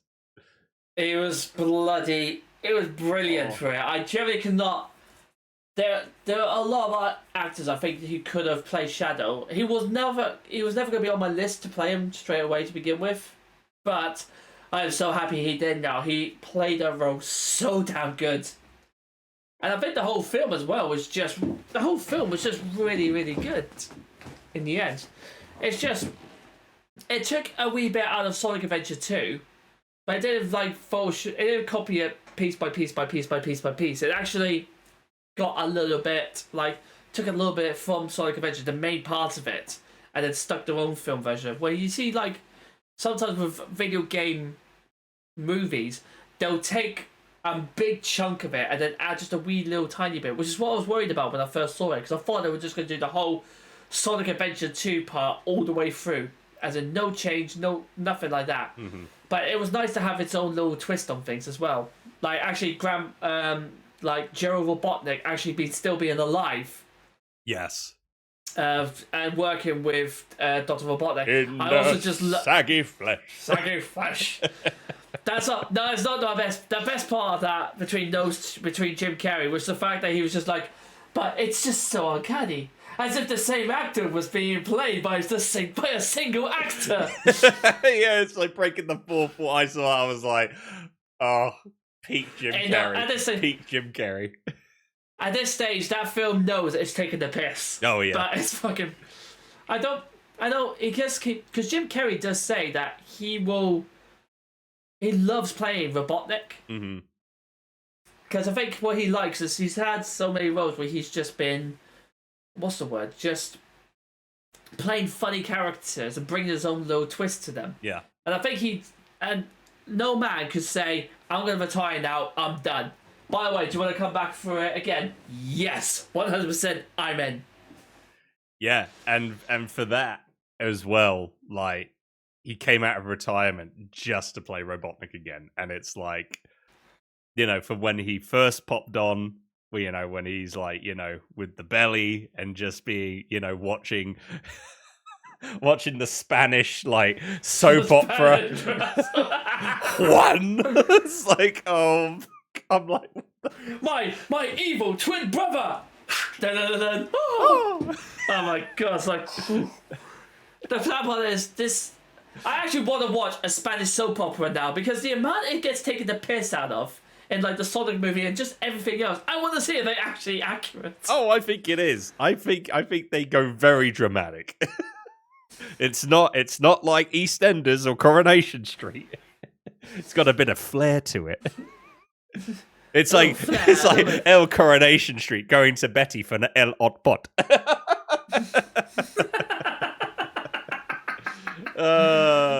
What I loved was the fact that even Shadow. I love the fact that even got Shadow involved in it. Yeah. He was like, I will fight for you, my love. He's just going, Emily should just kill both of them. Yeah. Also, yes, that's what's right. That's what she should be doing. Also, being Agent Stone being we'll go make some guac together whilst they're planning their vengeance. Venge guac. It's revenge guac. Revenge guac. It's oh, never thought I would hear Shadow say revenge guac. Venge guac. I'm and can we just and the dancing, the Robotnik dance in the vote.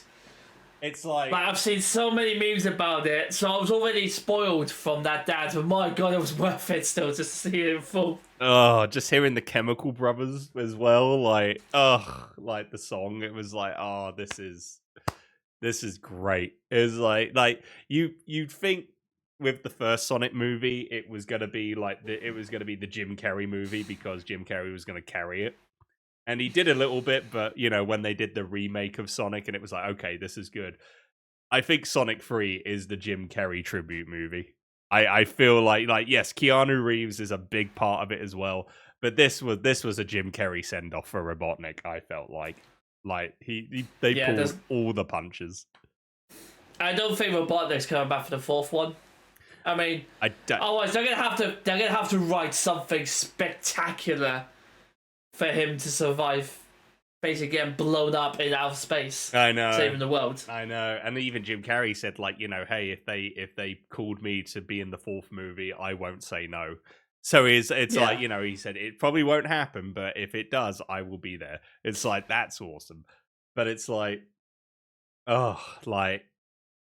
just Jim was amazing, and then all of a sudden, finding out what his grandfather's plan was all alone with having the space colony arc coming out of the River Thames. Did you think that was going to happen? Well, so it came out of the trailers, didn't it? Yeah. Well, I was just like, wait, hold on. The arc was in the Thames this whole time.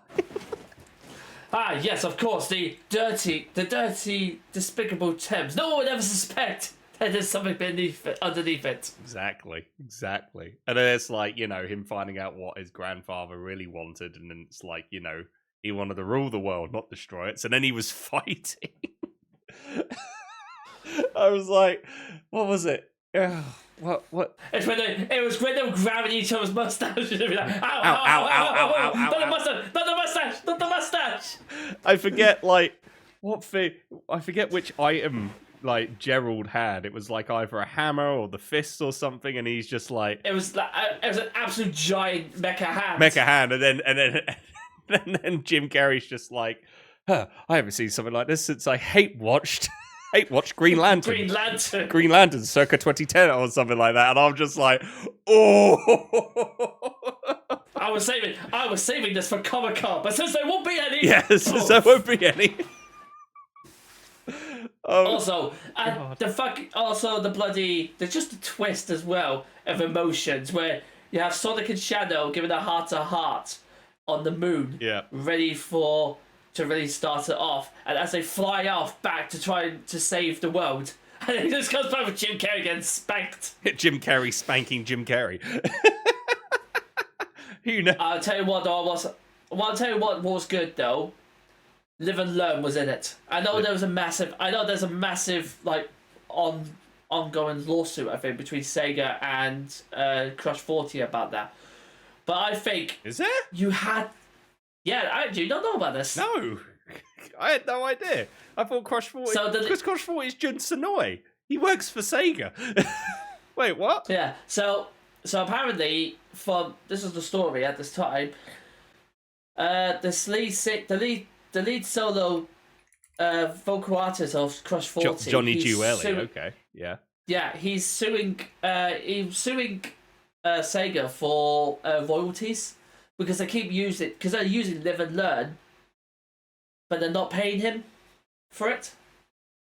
Oh shit! Look at this. Yeah, I'm just having a look now. When was this? December 19th, 2024. This is new for me. I had no idea. Sega of America is facing a lawsuit from one of its long-running musical partners, Johnny Giueli, a member of the rock band Crush 40. This is from GameIndustry.biz. I'm looking this at. Game developer reports that Giueli is suing the publisher over its use of the song Live and Learn, which is used at the main theme for 2001 Dreamcast title Sonic Adventure 2. Giueli is claiming ownership of the song, alleging that he composed, recorded, and produced the song at home without Sega's involvement. He even claims to have the original master recorded. It's alleging he composed, recorded, and produced the song at home. While the song is best known for Sonic Adventure 2, it has since been used in various Super Smash Bros. Games.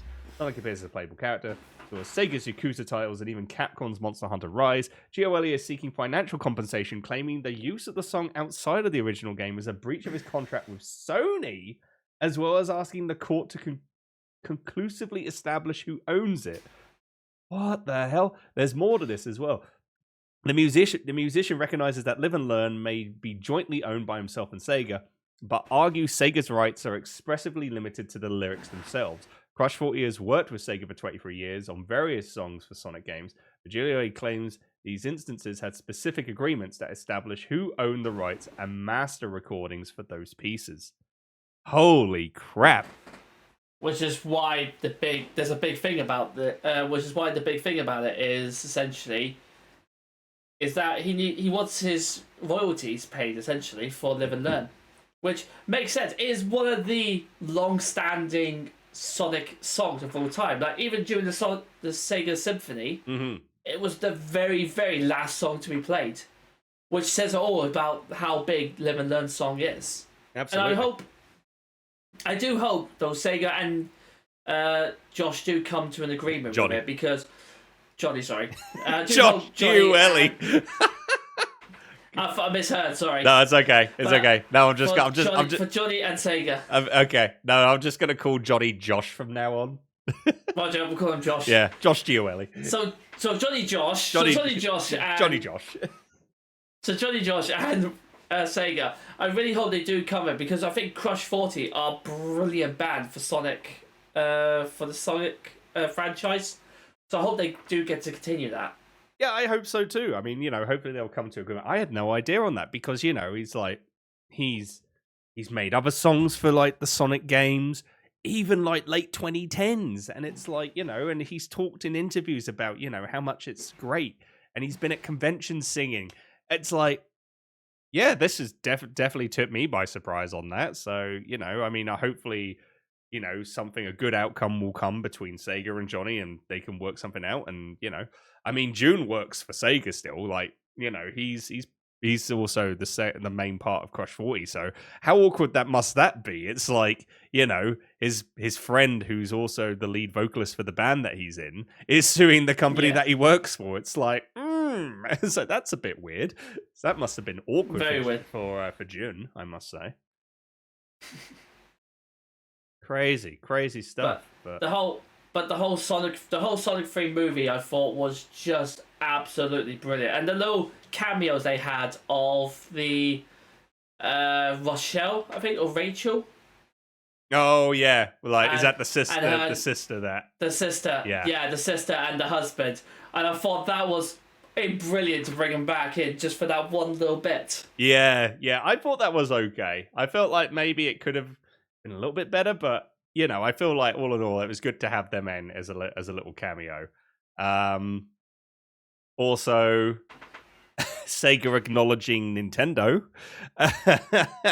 with the kids coming, tells us there's one place that we can go to debrief, and it's the Chow Garden, and it's actually like a Japanese like cafe, which is like a big hit, and I'm like, okay, they brought in the Chow Garden. This is pretty cool. I like that. And then these kids come on like, are you Detective Pikachu? And then Knuckles is like, haha, you look like a Pokemon. Pika Pika. I'm like, they just acknowledged Nintendo. They just acknowledged Pokemon. That's freaking it. I don't know how they got given permission for that, but that's just wild. Which makes me think if they got permission to talk about Pokemon and Pikachu, Super Mario Brothers movie 2, will they do like a little switch? It's like, okay, you could talk about this franchise, but when we have the new Mario Brothers movie, we could talk about you for a bit. So I wonder if we might get a Sonic reference in Super Mario Brothers 3. I'm just saying, speculation. I'm still waiting for when the end, if Super Mario Bros. 2 comes out, they bring out a new one. I'm waiting for the post-credit scene where it's like he goes down a pipe, falls down like a harsh, and it just slams to the ground. And then just as he's like, ow, he just gets given a hand. And then he just picks it up, looks at it, and it's Sonic's hand. He picks it up. There's Pikachu, played by Ryan Reynolds, next to him. And he just goes, yeah, we're going to need to talk.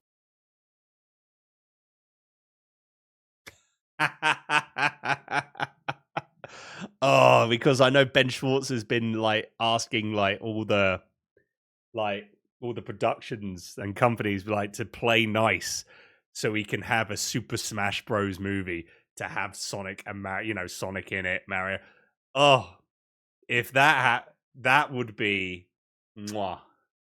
That's just because the Super Mario Brothers movie, the Sonic trilogy currently, Detective Pikachu, they've all this is a golden age now for video game cinema because it's now going back up. Where it used to be, it used to be the general rule that if you made a video game movie adaptation, it just tanked straight away. No issue. Second you said video game movie, it was gone. But since Sonic, Mario, and Detective Pikachu, it's all started to come back up now, and they're actually starting to get a good reputation because they're developed by people who not only play the games, they enjoy it, so they know, using their source material, what the fans want as well. Because it's not just, you don't want to, those sort of movies are never going to win the Oscars. They're never going to win Best Picture. They're never going to get Best Animated Feature. But at the end of the day, they're for the fans as well. So even if you get all the way to the stage where,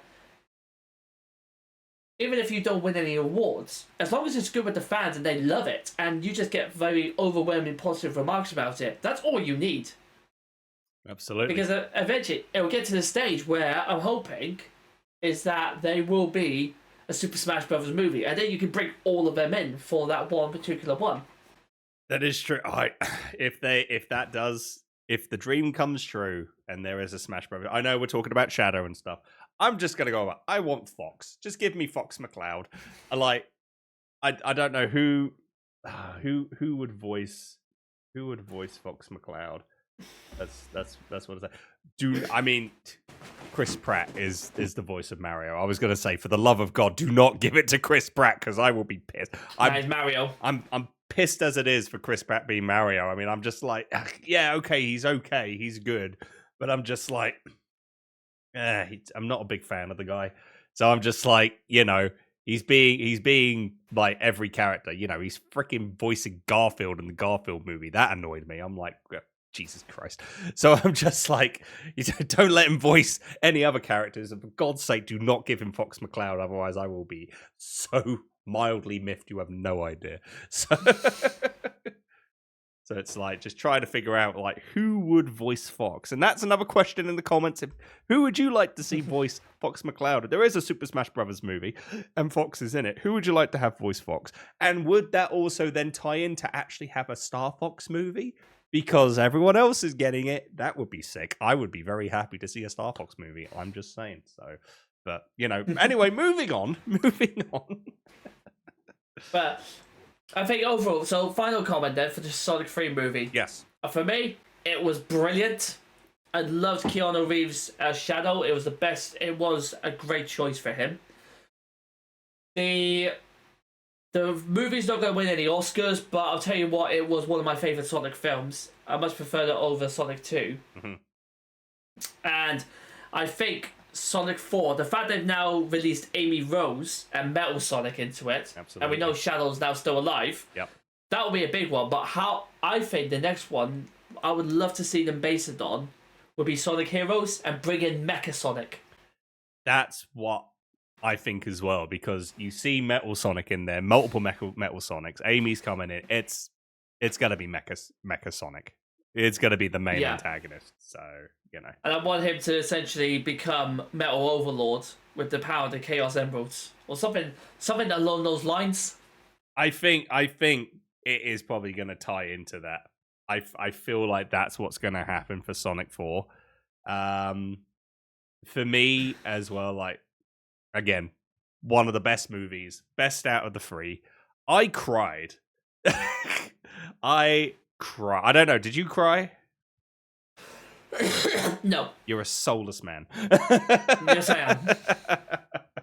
I cried, like, going to the point, I think, with, Shadow realizing what he's doing and stuff, and then feeling like, he's a monster, and Sonic's like, you can still, like, things happen, but, you can still change, like, no matter what the past is. And it's like also seeing what happened with Maria. Maria didn't get shot because the commander of Gun, who was in, like, I'm not sure what rank he was at the time, going back in the past, tried to stop. I think it was Commander, I think he was, because it was Shadow saw him when Tom was hologrammed him. And the first word to his mouth was Commander. Yeah, Commander. That's it. Yeah, so it's like, and he tried to stop the soldiers from shooting. Like, he was like, don't do it. And he pushes the gun to like the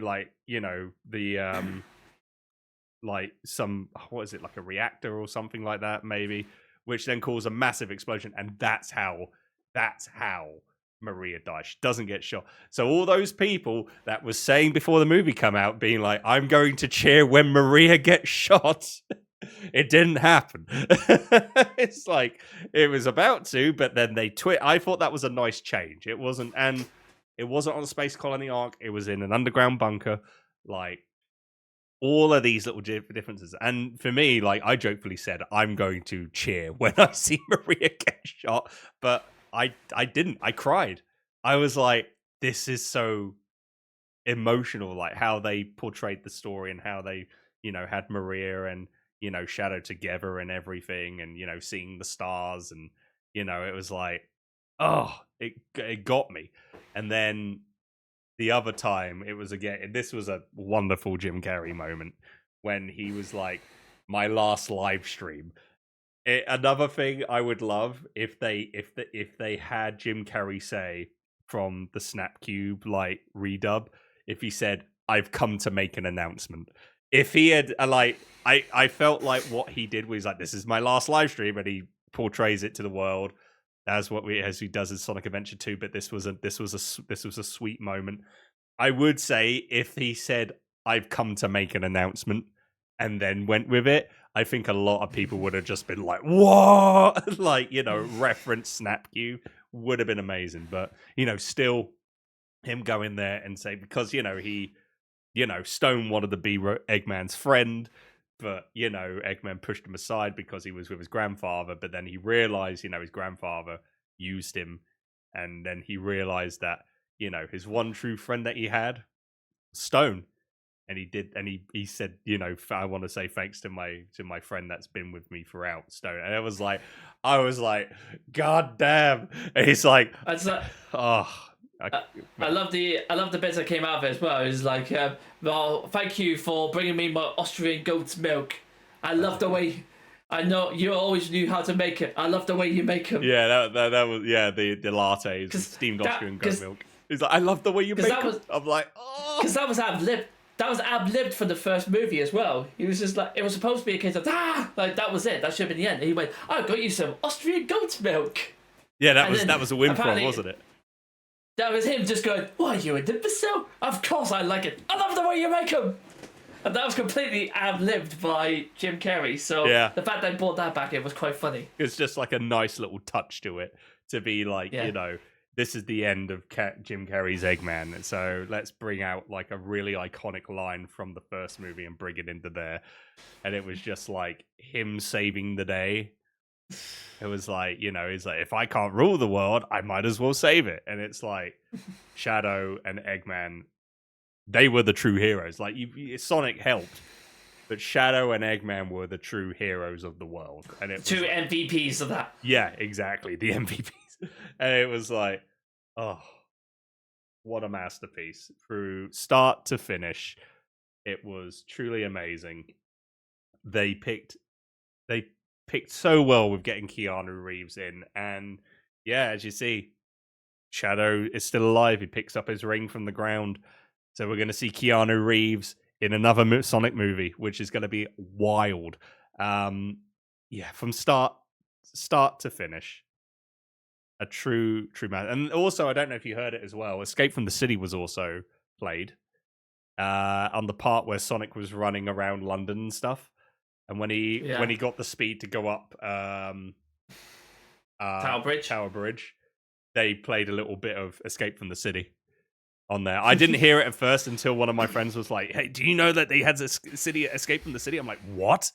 And like, they showed me a video and I'm like, oh, I didn't hear it at first. It's like, oh my god.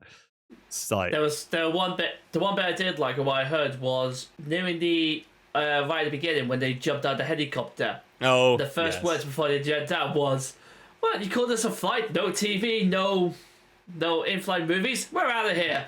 Exactly line for line for when he just did Escape from the City. Yeah, Sonic Adventure 2. Yeah, that was great. That was absolutely awesome. Like, it was, and I thought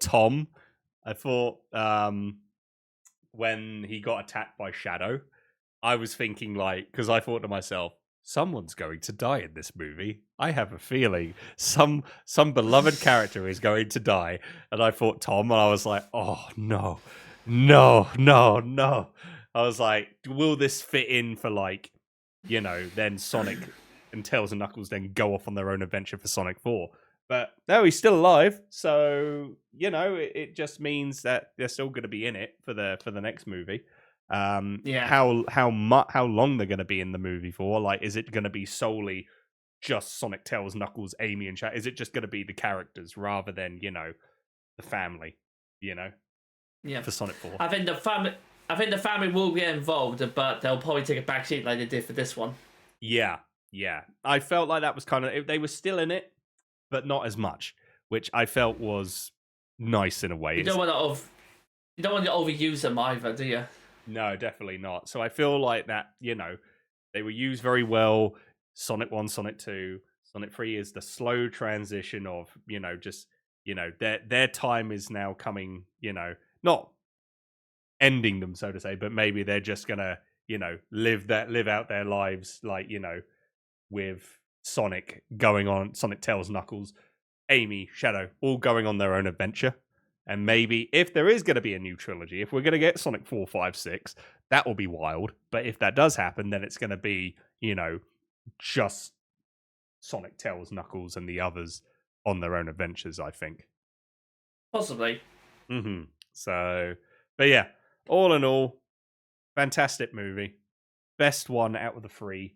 And yeah, I think the ending as well, that was, Sonic facing all the Metal Sonics, and then all of a sudden, the hammer, the Pico hammer gets thrown, and it's like, oh snap, it's Amy. Amy's here. It's like, let's go. About time Amy turns up. Yeah, and I'm hoping that they keep the Amy that has been in the more recent games, with her being independent and a badass.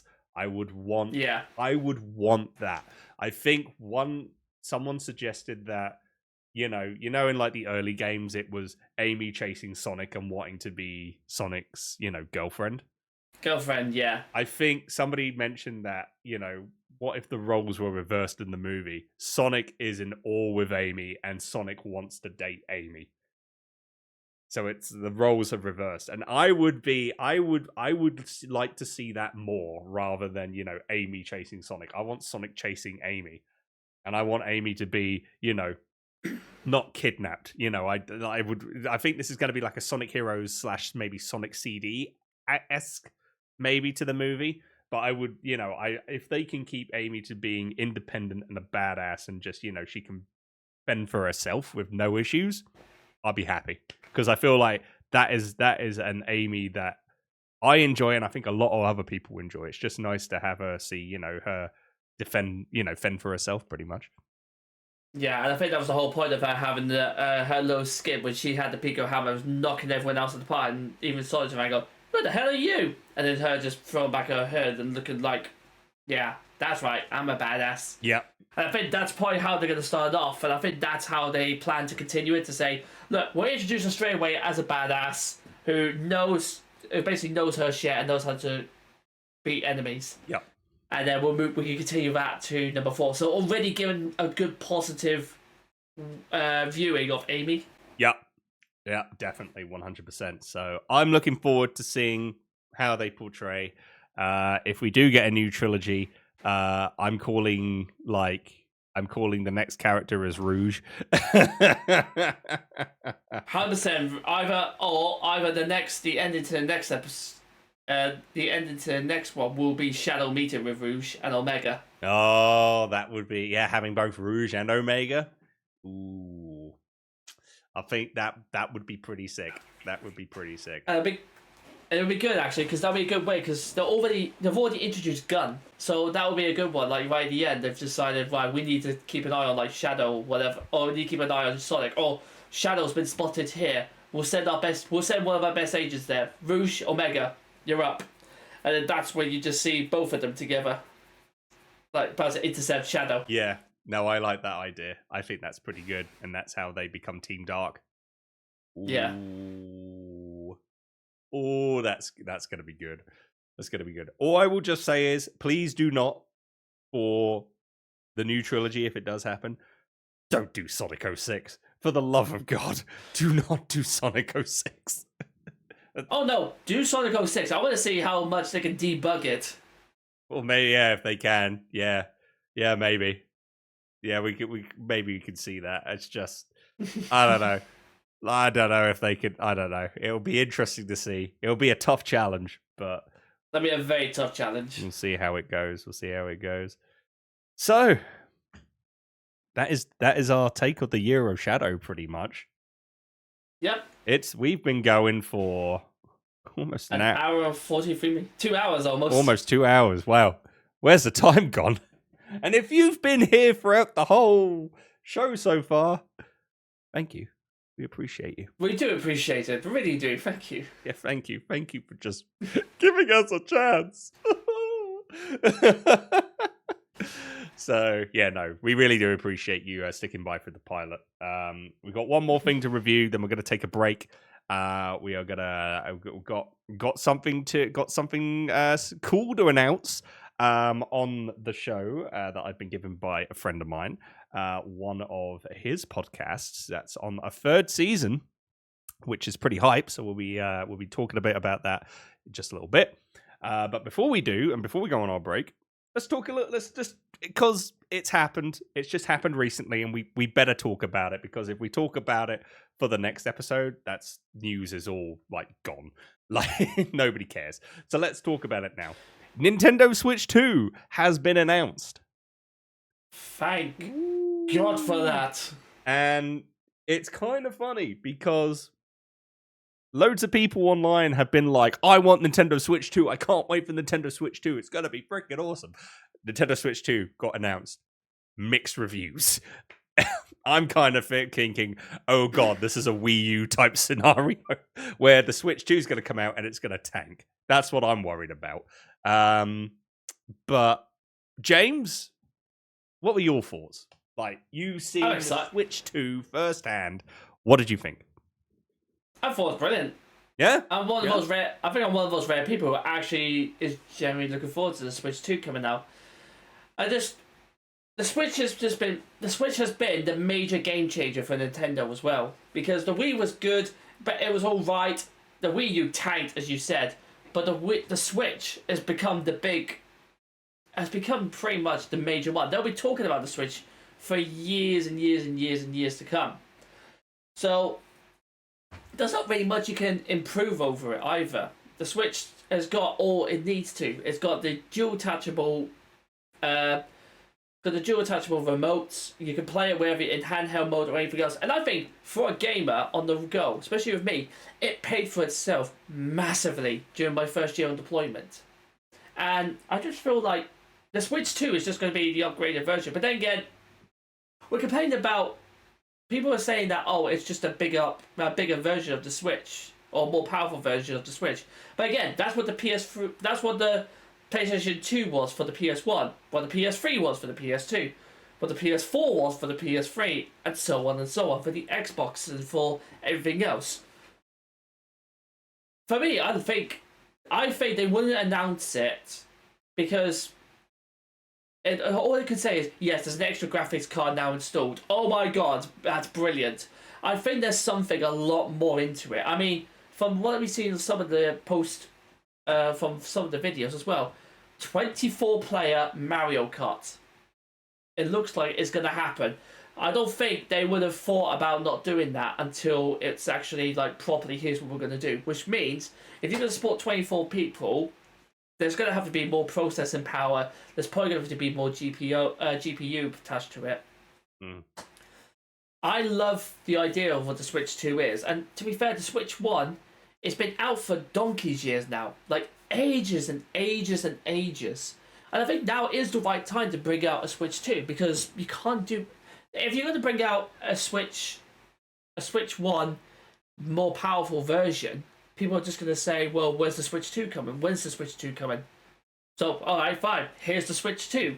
Here's what it's going to look like. Oh, well, it just looks like the normal Switch. Yes, because the normal Switch was brilliant. The normal Switch was a fantastic piece of equipment and technology. Why would you not want to go off it? Why would you not want to base it around it a bit more? And then for the actual, like, the controls as well, they're changed already. So instead of having the buttons inside where you have to, like, crab claws to try and grab them, they're now stuck out a bit more. So you can actually play a proper, like, with proper remotes. What they do also attached to it, they're probably going to add some more bells and whistles to the remotes now to be able to do all of that stuff. There must be something else they're adding to it. It's probably going to have a lot more power, like I was saying earlier. The graphics card is probably going to be quite better as well. They're probably going to... I would love to see a 4K version of it, like the screen-wise, and the more power of it, because the OLED version was brilliant and brighter. So bringing, like, say, a 4K version of it, that would be pretty damn good, I would think. And essentially, just brand new, like, old style games. Like, if you could have the Switch 2 compete with, say, the Steam Deck, because the Steam Deck has proved now that you can play high-end AAA games on it. If the Switch 2 can essentially have, we're still going to keep all the gadgetries and all that stuff that made the Switch so brilliant, but we're now going to up everything else to it and bring it into the new generation. People are saying they've got mixed reviews about it, but I think if they do all of that, and more importantly, there's backwards compatibility with the Switch, which I think is fucking brilliant. Because you never really got that. It used to be an extended feature they introduced later on in the careers of, like, the PlayStation 4 or the PlayStation 5 and the Xbox Ones and Xbox X's. If you could get that straight away with backwards compatibility, then I generally think Nintendo are onto a winner with the Switch. So... And also... Oh, sorry, after you. I was going to say, I just think as well, it just looks brilliant. It looks sleek. It looks amazing. I'm generally excited about it coming out. I'm looking forward to the 4th of April, where the next Direct, when the Nintendo Direct comes out about it, because I want to learn a lot more about it. I think we all do. Want to learn a little bit more about, the Switch 2. Like, we haven't got really a full info of the specs and that. And yeah, 24-player Mario Kart is insane, and I would love that. I did see a meme actually with somebody saying, like, 24-player Mario Kart happening online, and then somebody put in, like, 24-player 200cc baby park. It's going to be carnage, that race. And it's just a scene from the movie Cars where all the cars are trying to go through and they all crash. Yeah. While Baby Park theme is being played, and I'm like, that's going to happen. That is so going to happen. I'm like... That's brilliant as well. I remember seeing that. The chaos would be insane. And I know a lot of people hate I know a few people that despise Baby Park. So having a 24-player bit, yep, same. 24-player Baby Park is going to be nuts. So that's super cool. I also like the feature with the Joy-Cons. Originally you would have to just slot them in like this. Sometimes it's a pain in the arse to press the button at the back and try and click it out or click it back in. I know it can be a pain sometimes with that with my Switch, which I'm looking at right now. Glaringly, I love the console, but it's just the Joy-Cons sometimes are a pain. But to see that there is a thing now where you can just go like that. You can just go click them in and click them out. I think that's a nice. They should have done that, originally with the first Switch. But it is nice on the Switch too that you can now, it's just an easy, like, click on, click off, done. There's also going to be a feature as well, like an accessory where there's going to be a steering wheel. You put the Joy-Cons in the steering wheel and you can just drive as if you're playing Mario Kart. I kind of like that. That's cool. They're bringing back, because for me, I remember using, tilt move, the moving controls. Turning left and right like this when I was playing Mario Kart Wii. I did it with Mario Kart 8 on the Wii U. I had the gamepad and I just tilted it like that. Some people thought I was weird doing that, but I'm like, no, I just like it. I thought it was nice. It was weird going back to just an actual controller and playing Mario Kart. But, I might get the accessory. I might get the steering wheel accessory for Mario Kart. We assume it's going to be Mario Kart 9. So, yeah, that... 100%. Yeah, it's probably going to be that. The name of it. So, I'm excited for that. I want to see the specs. I want to learn what it does. I think it's mixed reviews because people are thinking like, oh, it's just the Switch. Well, yeah, of course it's just the freaking Switch. It's called the Switch 2, for God's sake. It's like, it just hasn't changed. It's like, oh, it's just a bit bigger. Well, yeah, then, as you said, that it's only little info we've been given yet. So, as you said, April 4th is when the Direct comes out. That's when we hopefully will get the specs, what the processor is, what the GPU is. How is it going to play in terms of like graphics? Is it going to be 4K? The OLED that we had, is great. It helps increase more of the, to get more of the showcasing of the graphics of the games. Will we get 4K? I mean, if we do get 4K, that's going to be huge. And, as long as we get 60 FPS, that will be big as well. It doesn't have to be 120. We get 4K, perfect. If we get 60 FPS with 4K, that'll be brilliant. A lot of gamers will be happy with that. And the one thing I want to suggest as well is like backwards compatibility. I'm so happy that that is a thing. Although I did read the little bottom print when it said like Switch original Switch games will be played on the Switch 2. And it's like some Switch games will not be compatible with the Switch 2. That deflated me a bit because it's like if there is full backwards compatibility with a console, I'm trading in the console that I had the games for, that has the with the new console that has the backwards compatibility for it. It's like I'm gonna do it. Like for instance, I've always wanted to get the original PS3 that had the hardware installed where you can actually play PS1 and PS2 games and there's no issues, because the later models come out and it's like you can play PS1 and PS2 games, but it's emulated. It's software, not the actual hardware in there.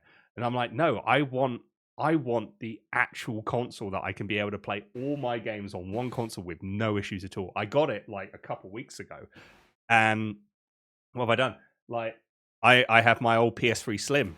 I'm going to be donating that to a charity shop. I've donated my PS2 to a charity shop. I mean, it's a PS2 Slim, but I don't need it. I've got a PS3. I've got a console that helps me play all my PS1, PS2, and PS3 games with no issues at all and no emulating whatsoever.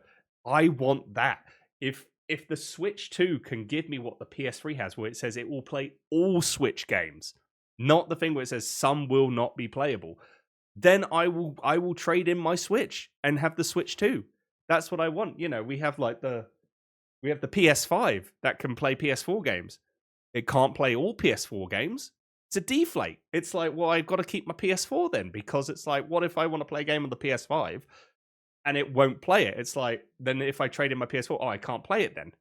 It's so much for backwards compatibility. It's the same thing with Xbox. Xbox 360 when that came out, backwards compatible for Xbox games. Some games that you won't work, and it's the same thing with the Xbox One X, the Xbox Series X.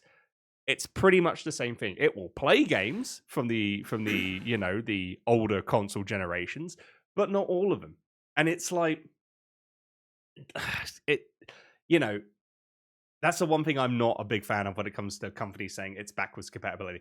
If you say it's backwards compatibility, you have to give us the full backwards compatibility experience. You need to have all games be backwards compatible. You need to have everything to work on one console. If everything works on one console, but there's like 5-10 games that do not work, I'm gonna say it's not true backwards compatibility. So even though the Switch 2, they said like some Switch games are not going to be playable on the Switch 2, I hope that changes in something that they update, that they do something with the hardware where it can do it, or they run a software update where it will allow the console to run the all original Switch games. If they can do that, I'll be happy. If not, it's a bit of a deflate, because then that means I'll have to just keep my Switch, which I don't mind doing, but it's just like, I know a lot of people like to be a big game collector. I mean, I'm a game collector. I'm not one of the big ones where it's like I keep all my consoles. I keep as many consoles as I can, but if there is a console that does backwards compatibility for everything, then I will trade in or donate, the consoles that I don't need, because I have an all-in-one console. I'm fine with that. But yeah, for me, it's a looks good. Just a bit of a deflate when it came to the announcement for backwards compatibility, in my eyes. The backwards compatibility, I think, is more a case of they haven't specified what games can't be backwards compatibility. But then again, when we think that we can't backwards compatibility with games, we think like the big ones. Let's say Tears of the Kingdom, Breath of the Wild, Sonic Frontiers, all those big games that are played on the Switch. For all we know, though, they could be talking about games that are like Wii Sports Resort, like Wii Sports, for example, or the new Switch Resort, or the Carnival games, for example. They're really out of, like, the games you wouldn't even think about buying unless you have small children, you just want to buy them for, like, 'cause they're like a tenner or something. Those sort of games, maybe. But for the backwards compatibility, I would say if Nintendo really want to go up, then it would make sense for those games. But I think what might be the case is, like, say, like Windows XP games, you can't play them nowadays on like powerful computers like this unless you use emulators, because the DirectX or the GPUs or the RAM software, because it's updated so much, the old ones will just not understand the brand new ones. So that's probably why they can't do it. But like, for the way I say it, Battlefield 1942, one of my all-time favourite games, but I can't play it anywhere now unless I get an emulator, because no computer runs it. Not because it is an old game, because it is not compatible with everything. It's not compatible because technology has moved fucking on since then. That's probably why you need the emulator sort of side to that. I think you may be right, though, is maybe somewhere in the future they can get software updates, or they'll have something in place where you can play the old style games. It may not be available right now, but it's something for future Switch 2 owners to look forward to. What I'm hoping doesn't happen, and I really, really hope Nintendo don't fall into this trap like every single other company seems to have done, and this really irritates me to a T, is when you use backwards compatibility games, but you hide it behind the subscription fee. That's the one thing that I think is going to kill the industry, is saying, oh, well, you can play your old games, but you need to have a subscription for these ones. Oh, but we're only going to release maybe 2 or 3 games a month. So it may be the game you want, it may not be the game you want. You'll just have to find out. Fucking go, leave, and just throw yourself in the river. Just go. We don't need that kind of negativity in my life. Nintendo have had a lot of backlash in terms of some, moves that they've done in the past, and if they have some common sense, they will not do that. Then again, money. That's the thing. Greedy company, and it's like, hopefully that doesn't come to be, because I miss the. I get it. Every big gaming tech company is greedy and, just a money gremlin. But it's like, I kind of want Nintendo to go back to the old roots. So if I'm going to say they're not going to do it. I will eat my words if they do. I don't want them to do it, and I hope they don't do it. Let's just hope it doesn't come to be. But yeah, you are right. Subscription services, especially for things like that, is killing.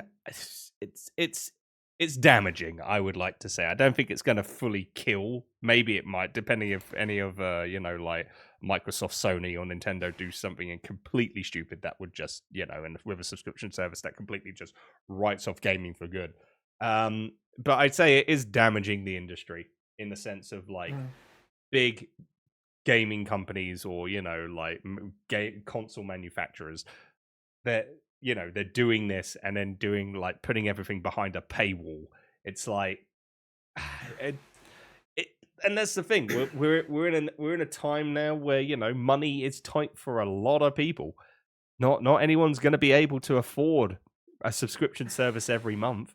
just to play games online or just to be able to play games in general. It's hard times. So, if you expect people to, I'm sure people will pay for it, but if you expect a lot of people are gonna do that, it's like, no. Some people will probably, just like reject it and rebel and be like, no, this isn't for me. Gaming is not the same anymore as it used to be. It's just a cash grab. And as much as I hate to say it, it is a cash grab. I'm sorry, Nintendo, if you desperately need money, and I mean you really are desperately short of cash, for the love of God, release Pokemon Red, Blue, and Yellow as a combined set, then Gold and Silver as a combined set that you can play on the Switch. You will make your money back tenfold. That's true. Literally, release that. Release, like what they've done with the old... like what they've done with the Nintendo Switch online part, where you have the Game Boy Advance, the Game Boy Colors, and the Game Boy Advance stuff. Literally, just release a Pokemon Red, Blue, and Yellow combined versions of them. Mm-hmm. You don't even need to do anything. You've just need to go stuck in one part. Have cross linking across as well. So you can essentially have Pokemon Red and Pokemon Blue, and you can trade Pokemon across if you want to, or have them accessing the Pokemon Home Store. Mm-hmm. And you will make your money back tenfold by doing that. Pokemon Legacy Collection. Those first 5 games, or 6 games, including Crystal. Pokemon Legacy Collection. There you go. You will make all your money back that way, instead of having to release the service like that if you are desperately short of cash. I think I agree on that in a sense. If you like, it's like the Mario All-Star game series, when they did that for Super Nintendo, and then they did the 3D All-Stars with Super Mario 64, Mario Sunshine, and Mario Galaxy. If you do, like, say, an All-Stars Legacy Collection, I agree. People would buy that. People would actually. I know I would. That would be going back down memory lane and stuff. People would enjoy that. And you can also add, as part of the Legacy Collection, because it's such a massive, massive thing now, stick in randomizers, stick in Nuzlocke rules, stick in for all 6 of those games, stick in a randomizer and a Nuzlocke rules system. Set up to begin with, play the game straight away, there you go. You will have an outcry of people in the community begging you to release it. And you'll have so much people who want to get it and start like their own Nuzlocks for free on Nintendo Switch. You don't have to worry about money ever again. Yeah, pretty much. I mean, like, I don't know. I think Nintendo's fine in terms of money. I think they're absolutely, like, they've got a freaking museum now in Japan, for Christ's sake. It's like, I think it's that meme where it's just like, this like big gaming tech company like takes all the money, but it's like, oh, it's okay. No, they need the money. They're a small business. I'm helping the small business. It's like that meme. It's like, but it's like that. Here's the thing: Nintendo's got so much money in the bank that they can do like these projects and they can release it to the public. And even if it flops, they're not gonna get hit with like, they're not going to be like in the negative because they've got so much money. I think it's like that's something I don't know, I might be wrong, but that's what I kind of heard. But it's like, Nintendo could do all these crazy and wacky things, and it's like they can release it, so I feel like in a way that just make a console, have a subscription service, the same thing as Nintendo Online. It's like online, plus you get loads of free games, like from like N64, NES, SNES, Game Boy Advance, Sega Mega Drive, Genesis as well. Switch 2, add a GameCube collection. Keep the same, like subscription as it is, but you just keep adding on that. That's absolutely fine. I think people would love that. But yeah, as I say, like, if you add in an extra additional subscription service or an additional extra tier, so if you want to play your original Switch games backwards compatibility, you've got to pay for this. It's like, that's when it's like, they will no. That's when they'll lose customers and they'll lose money, and then people won't buy the Switch 2 at all because they'll just keep their own Switch. Yeah, makes sense. But that's what I'm saying as well. It's like, for example, Switch has just recently released. Well, not recently. The Switch last year released Ace Combat: Skies Unknown, which my computer, my old laptop, struggled like hell to play, but it was completely fine because of Cryware systems that are managing to emulate like all run like PS2, like major PC games onto the Nintendo Switch, and it works. It proves that they can work, those sort of games. Yes, they may not run at the FPS you want them to, but they still work, and as long as they're playable, then you're not really going to care as much for the 60 frames per minute. What I would say though is that if the Switch 2 can have the power to say run Baldur's Gate 3, for example, if you can play Baldur's Gate 3, Red Dead Redemption 2, like the really big AAA games on the Nintendo Switch 2, then you've got yourself a really good console. And the whole point of, you were saying there that Nintendo had oodles and oodles of money, but a couple of years ago it didn't, because the Wii U was an absolute flop. And people agreed that it was an absolute flop. There was no point getting it. Why should I get this one? The Wii does the exact same thing, and it's just big chunky. Then they brought out the Switch, and it just blew people out of the water with what it was, because the mixture between console gaming and handheld gaming was finally merged with the Switch.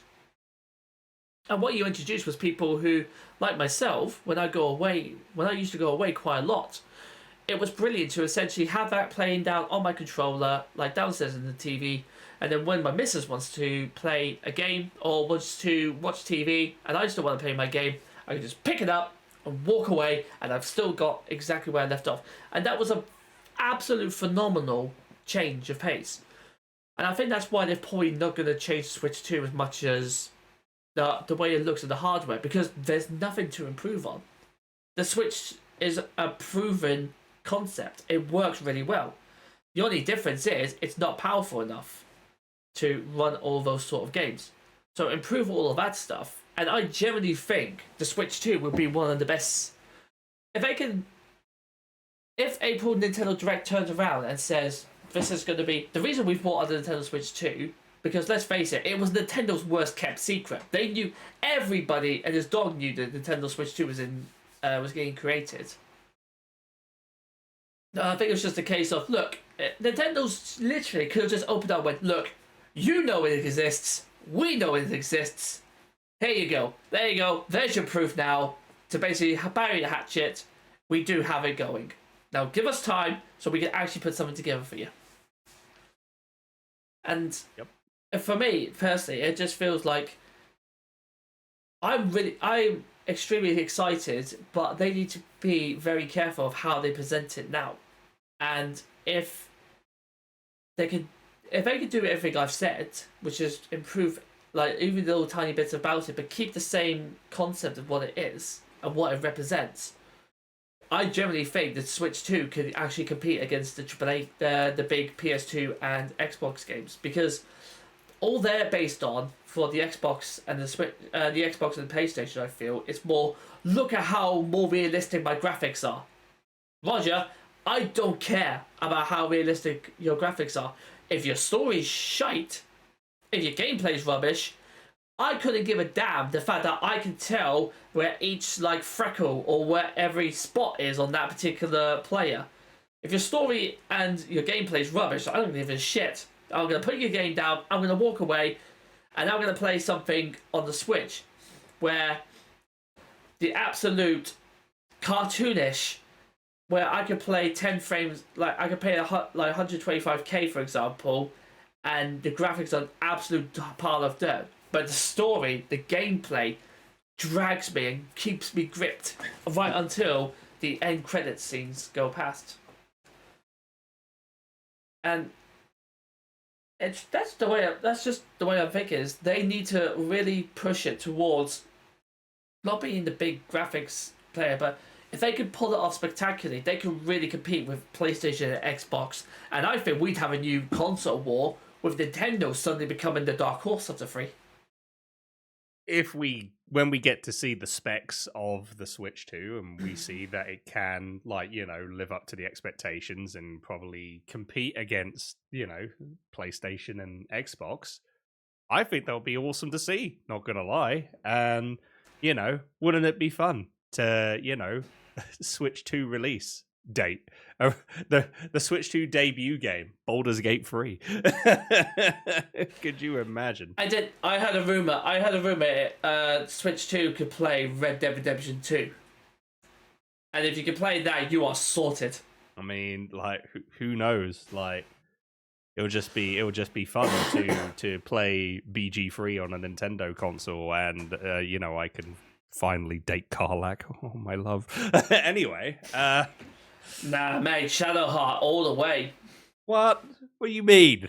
God, you don't want to be in the arms of a big muscular woman that like can burn you, but it's hot love, No, that's a good. No, she would be the friend type of thing, the person who you would hang around with as a mate, like as a really close ally. No, but Shadowheart's the very egotistical woman who thinks she's all that. But then when you start to get to know her, you realise there's someone underneath that who actually does have a caring soul about her. And that's the person you fall for. Nah, I just want my big muscular tiefling barbarian woman. That's all I want. I just want to be held with those strong arms. That's all I want in my life. And now, ladies and gentlemen, we know what women he's into. I'm lonely. I'm so lonely. Look, all right. It's like we've managed to get somehow onto from the Nintendo Switch 2 and its specs all the way to Andy's love life, ladies and gentlemen.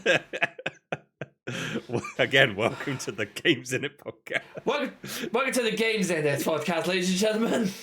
We talk about anything and everything, and in between too. Well, Sorry, you were going to say? No, that's what I was going to say. Oh, fair enough. Well, on that bombshell, I think that's a good way to wrap up this first part. Yeah, I think so as well. All in all, Switch 2, I am excited. Yes, it's gonna look the same, maybe a bit bigger, maybe a better, screen, and hopefully better resolution, 4K, 60 FPS. That'll be amazing. Backwards compatibility, that's a little bit of a deflate for me because not all Switch 1 games are gonna be, playable.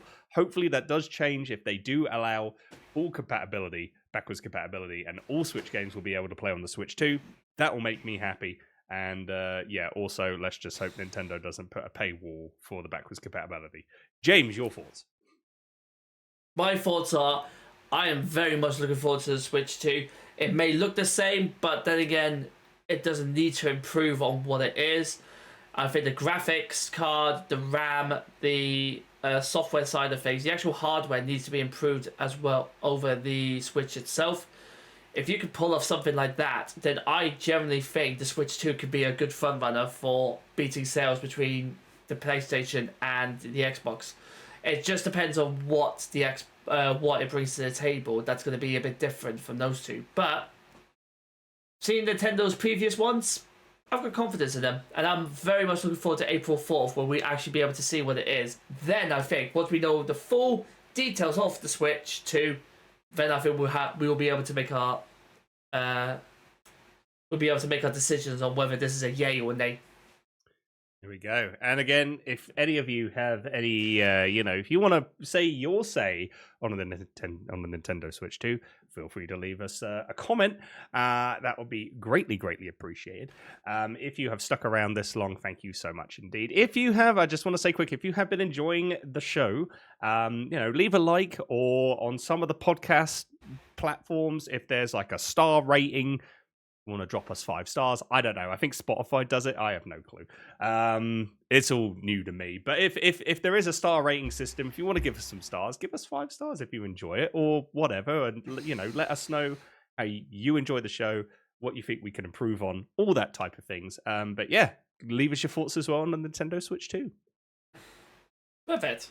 Yeah. All right. Well, that's the first part. 2 hours and 17 minutes, and this is only part one. Everyone's going, what? It's only part one! What's going on here? We are going to take ourselves just a quick little break before we get on to our On This Month segment. While we are having this break, though, please enjoy this trailer, a trailer for an audio podcast that is happening. It's on its 3rd season. It's called The Adventures of the Fox and the Fedora. We hope you enjoy. We'll see you in a bit.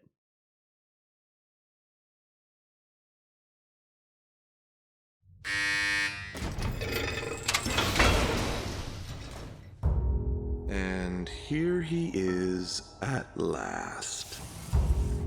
I was wondering how much longer they were going to make me wait.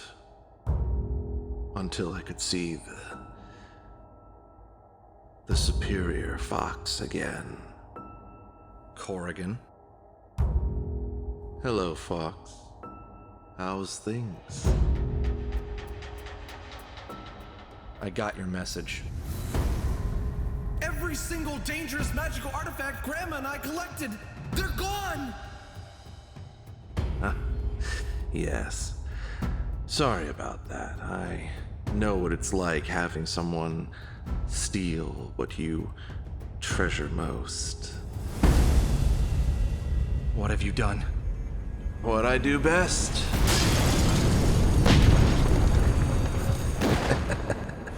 He wants you to do what? Break him out and protect him. If any harm comes to him, I lose the artifacts. He said this new guy heading up the Nine-Tails Syndicate, this former benefactor, is trying to silence him before he can talk. Fans on fire! Everyone out, go!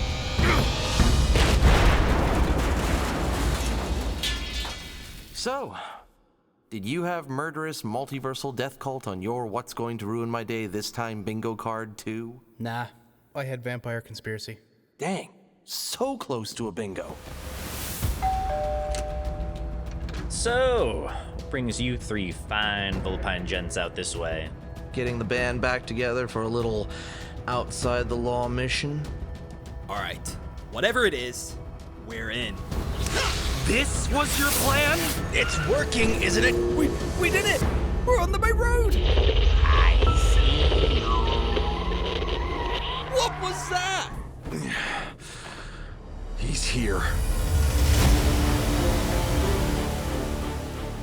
You don't know how satisfying this is. Soviet, stop! You back off! Watching you squirm. Making you feel Corrigan or Anti-Phallus. that desperation I felt so long ago. Hallowed child of flame. Darian! On the ground! Get on the ground now! Open fire!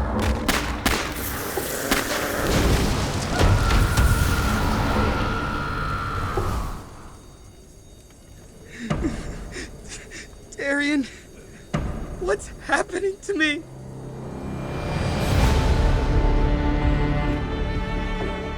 The Adventures of the Fox and the Fedora, Season 3. If I'm gonna do this, I need all the help I can get. Whoa. Hello, Ringtail.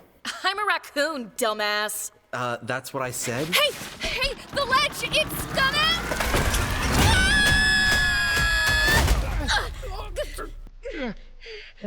Well, that was fun. Oh, this tune sucks. Premiering Monday, December 23rd on podcast sites everywhere.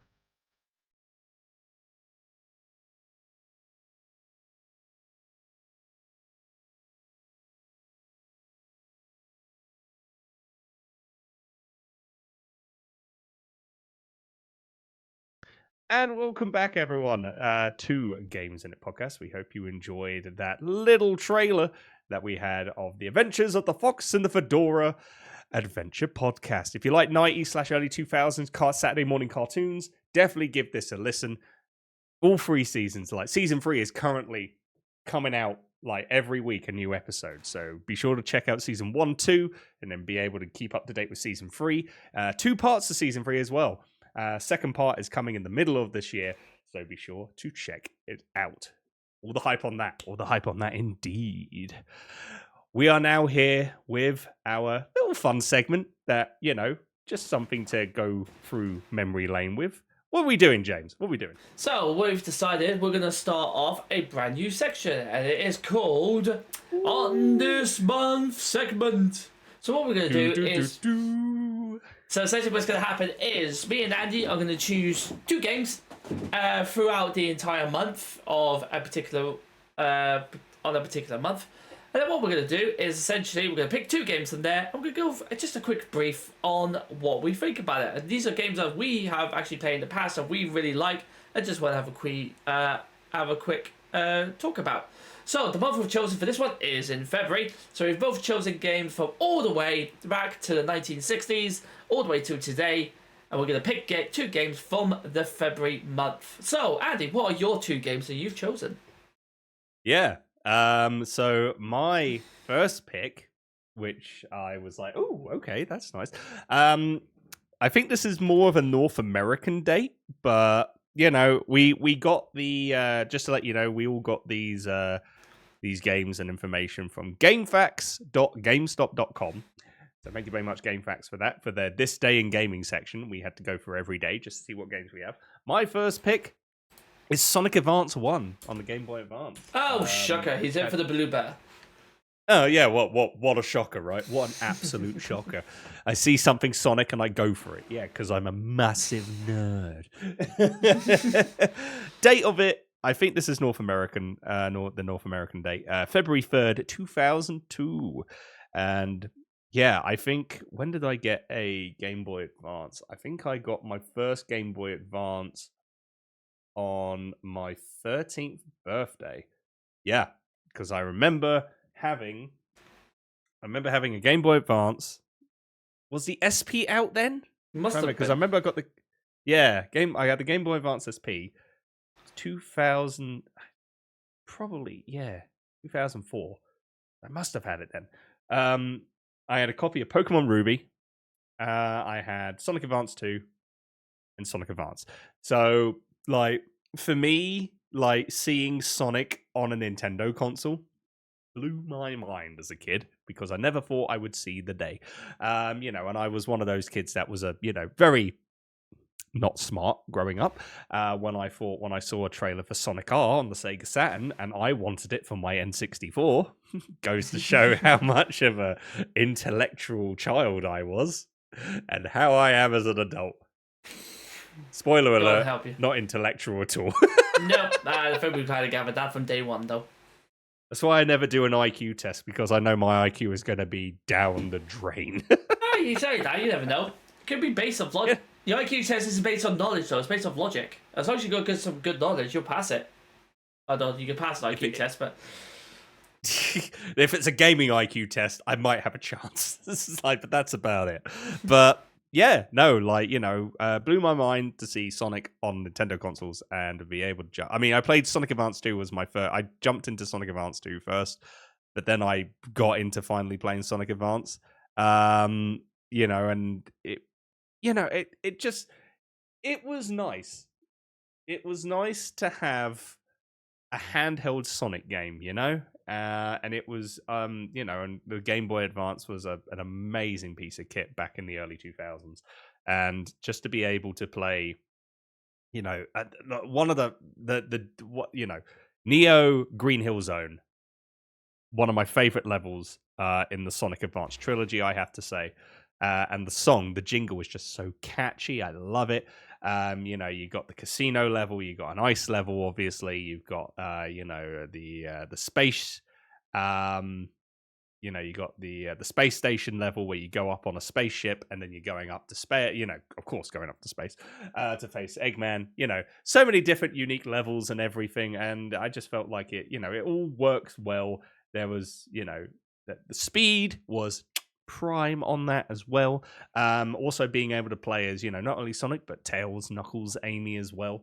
And it just, they all had like their own little like niches and unique ways of controlling I felt like it was much easier to fight Eggman as Amy, despite Amy being, not the greatest in terms of speed and, momentum. But I feel like, with her hammer, she does pack quite a punch. And yeah, I haven't fully completed the game in the sense of like I haven't gotten all the emeralds and got the final ending. I need to change that at some point and do that. But, growing up, being able to play Sonic on a Game Boy was, blew my mind, was a dream come true. And I feel like the Sonic Advance trilogy is a damn good trilogy and something that I always enjoy playing when I get the chance to. So that's my first pick. James, what's your first pick? Mine's going a wee bit back in time, back to 1994, where I was just starting off, just minding my own business, and I was introduced to actually my very, very first game. And of course, what was that? Unfortunately, it was also a Sonic game, but that's not the point.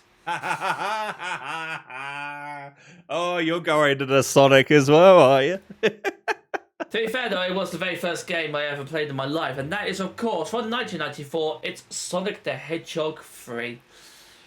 This is the game that pretty much introduced me to gaming as a whole, and it's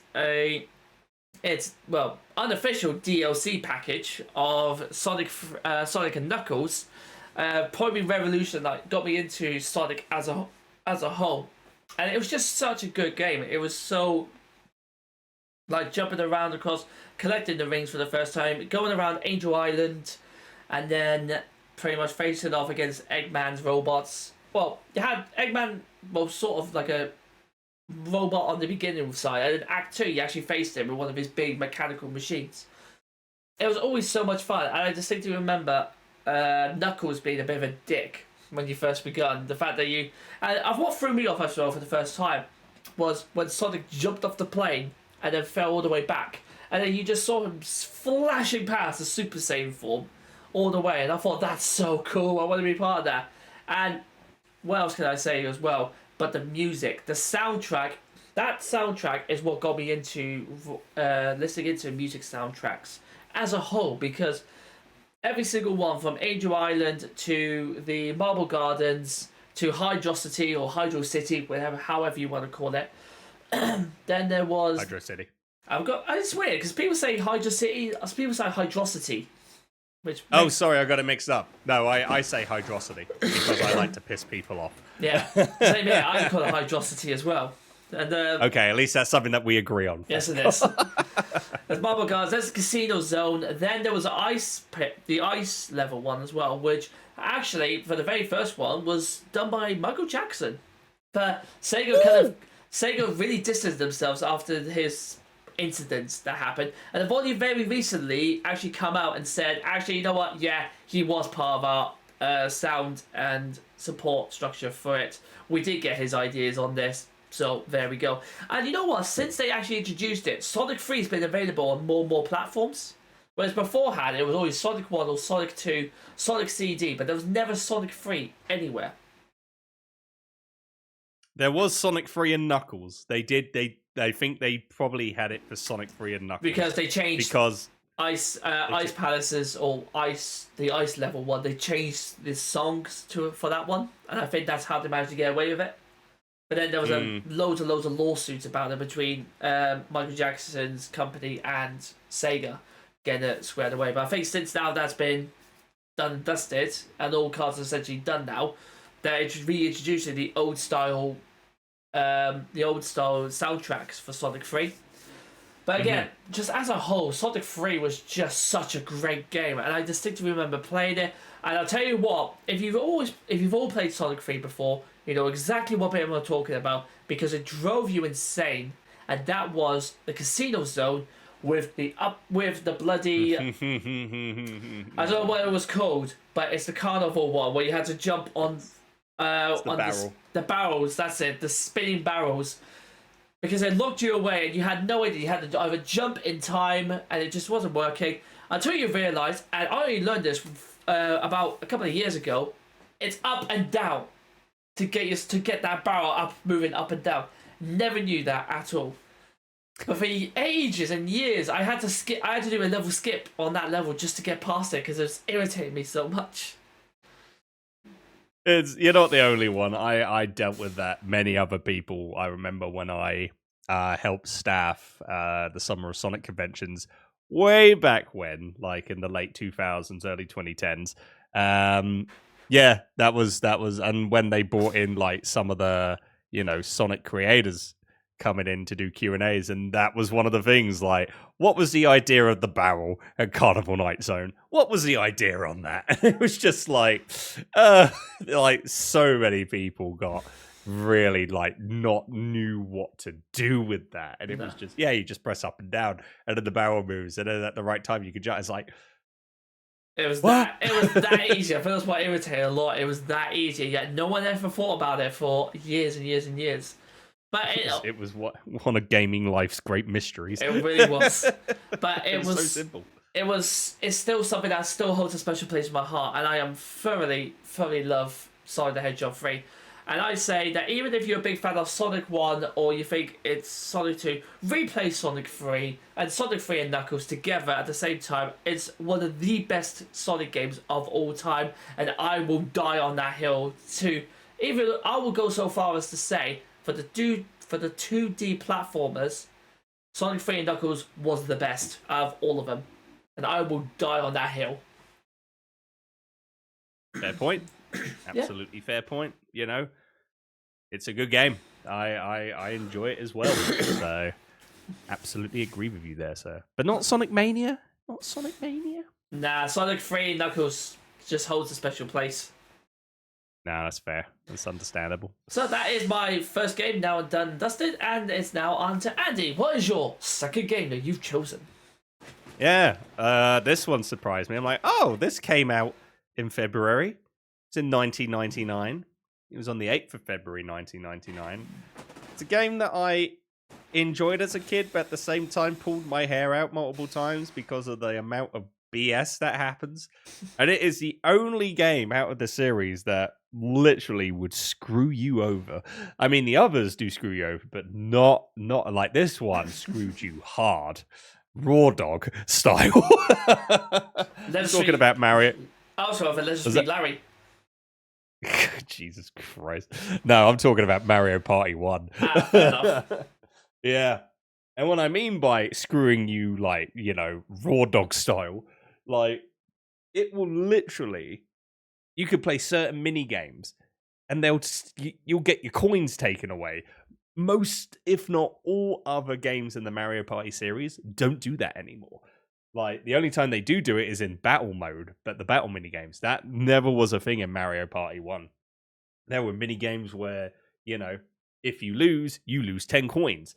Like, there was games where, you do 1 versus 3, and like you're wearing a Bowser suit, and the other 3 have hammers, and their object is to hit the player in the Bowser suit to get their coins. It's like so brutal. On top of that, though, some games needed you to spin the control stick with the palm of your hand, and you end up getting a blister for it as well, which is even worse. Yeah.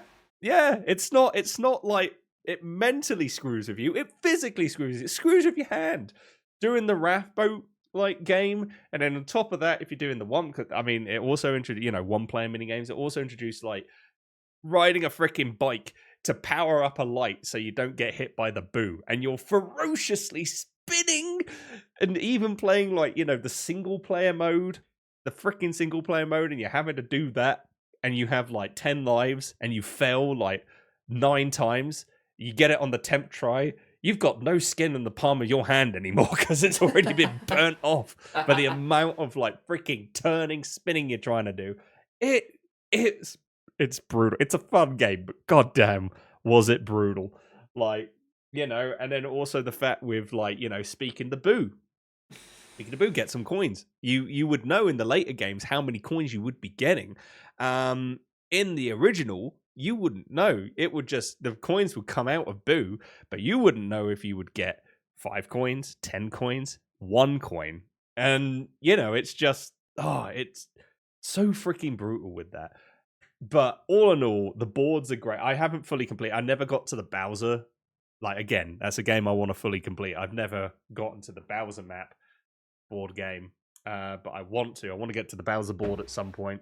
The one-player adventure mode, I think, is amazing. Going through all the mini games in different worlds and stuff. Like, I would love to do that. I would love to give that a go. I've seen a lot of people like speedrun it, and I don't know. I'm terrible at speedruns, but I love to do them. I might do that at some point and see how quickly I can get done if I do like a full run of like all the worlds. That would be enjoyable. Mario Party speedrun. How does that work? Yeah, if you do the adventure mode, people speedrun the adventure mode. It, like, you know, because it just depends on like how fast you can get through all the mini games and stuff. Fair enough. Yeah, so that would be fun to do. And what was I gonna say? Like, yeah, you had the boards. I mean, my favorite board is Yoshi's Tropical Paradise. That's my favorite like map of it. And the other reason why I say that the game screws you over is mainly because of Yoshi's Tropical Paradise. It screws you so much, I love it. Because if you hit on the question mark happening space, you know, you have Toad on one island, Bowser on the other. If you hit a question mark happening space, there'll be a giant fish that will gobble up Toad, take him away. Bowser will then go on the other island, and then Toad gets spat out on the island that Bowser was on. So you could literally, if you timed it just right, you could do a friend-ending move. If they're getting close to speaking to Toad and getting a star, you could, if you timed it right with hitting the dice block, you can get the happening space, switch it over so your friend would speak to Bowser, and on top of that, your friend would never speak to you for at least 3 to 4 weeks. Friendships are destroyed because of Mario Party. Absolutely. And then one last thing, before I will end off on this, is on the Japanese version of the game. If you play as Wario in the Western version, whenever he fails, he goes, "Oh, I missed." You know, fair enough. But in the Japanese version, if Wario fails, he says something different. Instead of "Oh, I missed," he goes, "Oh my God!" There's gods in Mario? Gods in Mario, because Wario goes, "Oh my God." I can just imagine now a giant Yoshi like this goes, "Oh!" And the Lord said upon thee, "Yoshi," and they all replied, "Yoshi." Yoshi. Hang on. Give me a moment. Are we generally looking up now, are we? No. I know what it is. Yeah, here we go. I'm gonna show it to you. I'm gonna record it, and you know, I'm gonna show it on the podcast as well. If you are watching the video of this, and then you can get to see this firsthand, pretty much. So let me go over here. Let me go here. There you go, James. Take a look-see on this. You see that okay? I see it, yep.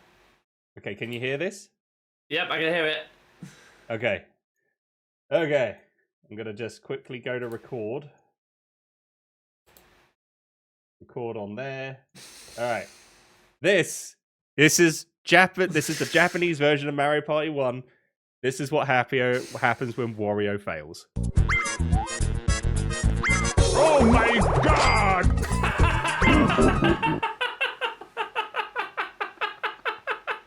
See? Wario believes in a higher plane. That's brilliant. This is great. It's great. It's like generally brilliant.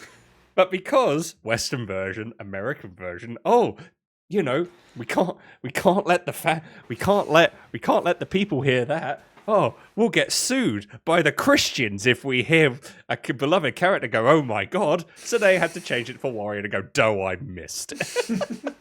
I don't know if Christian families would sue Nintendo, and if they would, fuck off. Maybe they think that maybe that's their name for the god. It's "Oh, I missed." Maybe they missed. "Oh, I missed." Yeah, maybe "I missed" is their god. Is the Mario's god? Yeah, maybe. You might be right on that.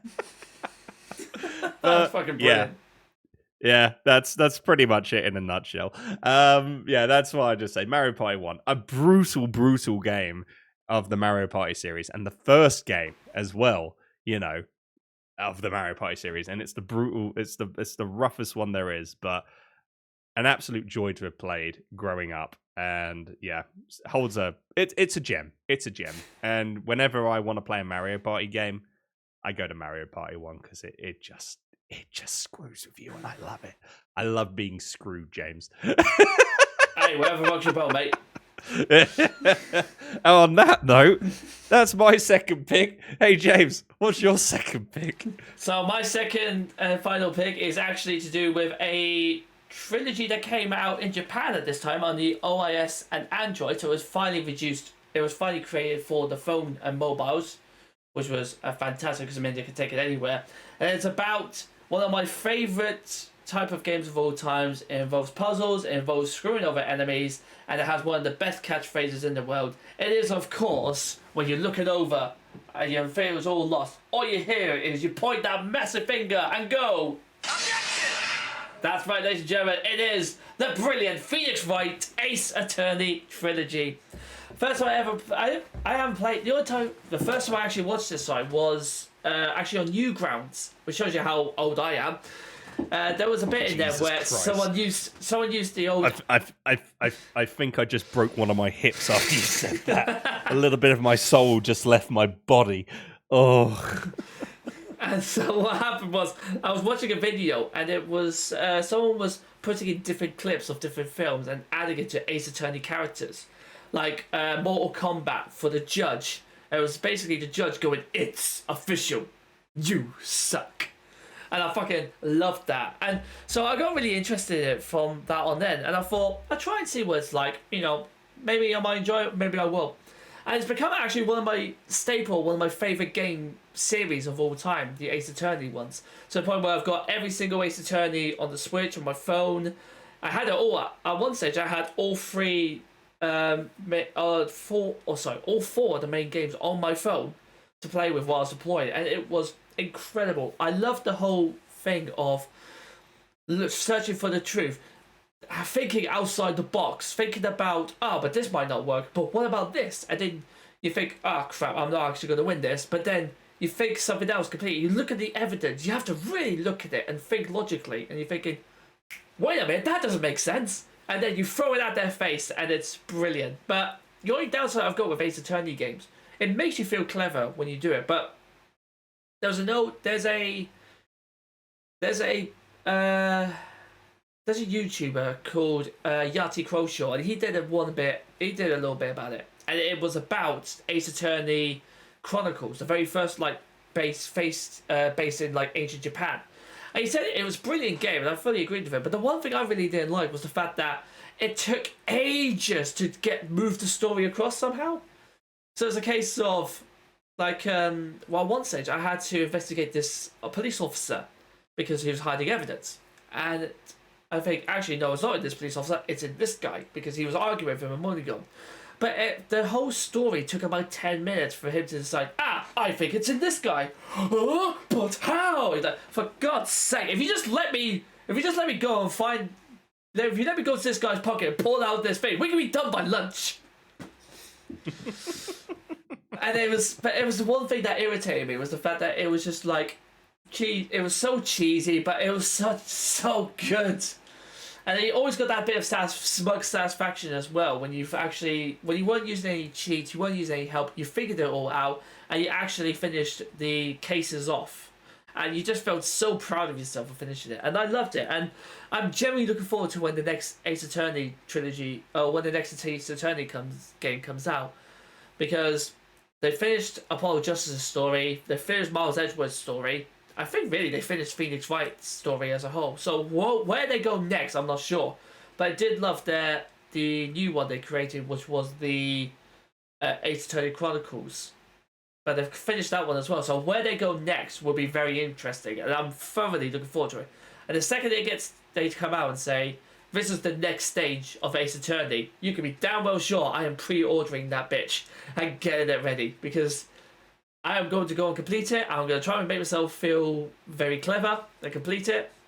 And you know what? Have a good time as well. And I do, like I said, I love it as well. And then they brought out an anime as well with it, which was really, really, really good. I actually enjoyed it.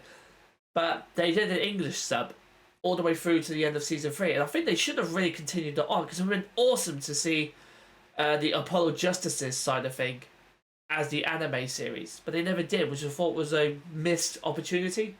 But I still get to play the game. It's now on my Switches, which I'm very happy about. And hopefully, yeah, when the next Ace Attorney comes out, I'll be front row seats to go and collect it, so I can shout out my own objections.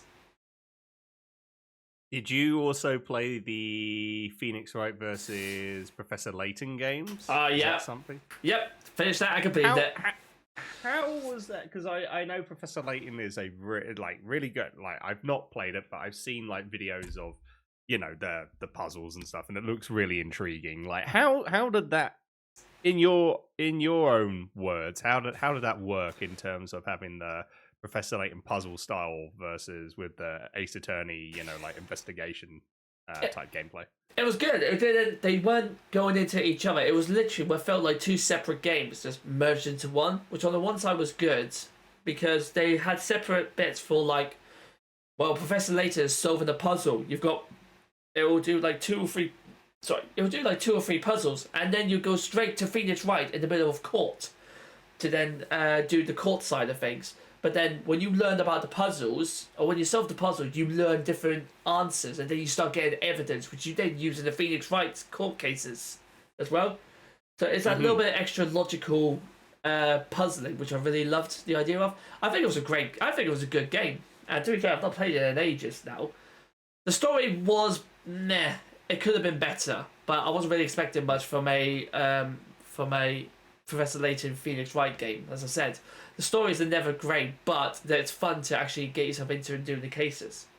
But the mixture between the two, I thought, was a good concept, and I actually really enjoyed it. I just wish the story could have been better. Was there? Because I feel like I think I might have saw a trailer of it or something like that. Was there times as well where it was like Phoenix and Layton actually went loggerheads with each other and actually fought against each other in court? I'm trying to remember if that happened or not, or was it more just them teaming up? It was both. So for the first 2/3 of the mission for the game, it was basically they were teaming up together, and then Professor Layton starts learning some bits about the town that he's in, and how it's all run, and then this woman is essentially accused of being a witch. Phoenix Wright is there as the defense attorney, but then Professor Layton then joins as the prosecution because he generally believes this girl to be a witch of all this puzzles. But then you realise he doesn't actually physically think she is. But in order for him and Phoenix Wright to drag the information out of all these people, he needs to face off against Phoenix Wright. So with his own logical mind, he already knows, like, this is how he thinks of it as a puzzle, and this is how the answer is. And then he gets the chance to then Phoenix Wright to then defend and present evidence in order to move the story across and to essentially save this girl from being burnt alive. Okay. It's like I said, it's an interesting concept. The story could be better, but I think as a whole, the concept of Phoenix Wright Ace Attorney and Professor Layton was brilliant. I think they make another game out of that and focus a bit more on the story. I think I could probably do really, really well. Yeah, no, I love hearing the concept of the idea of having the two like together and stuff, and then also clashing, because that's a really unique aspect and style to a game. So yeah, like I want to play it at some point. That's one thing I want to try. So yeah, I need to get back on the Phoenix Wright or the Ace Attorney series. Yeah, definitely.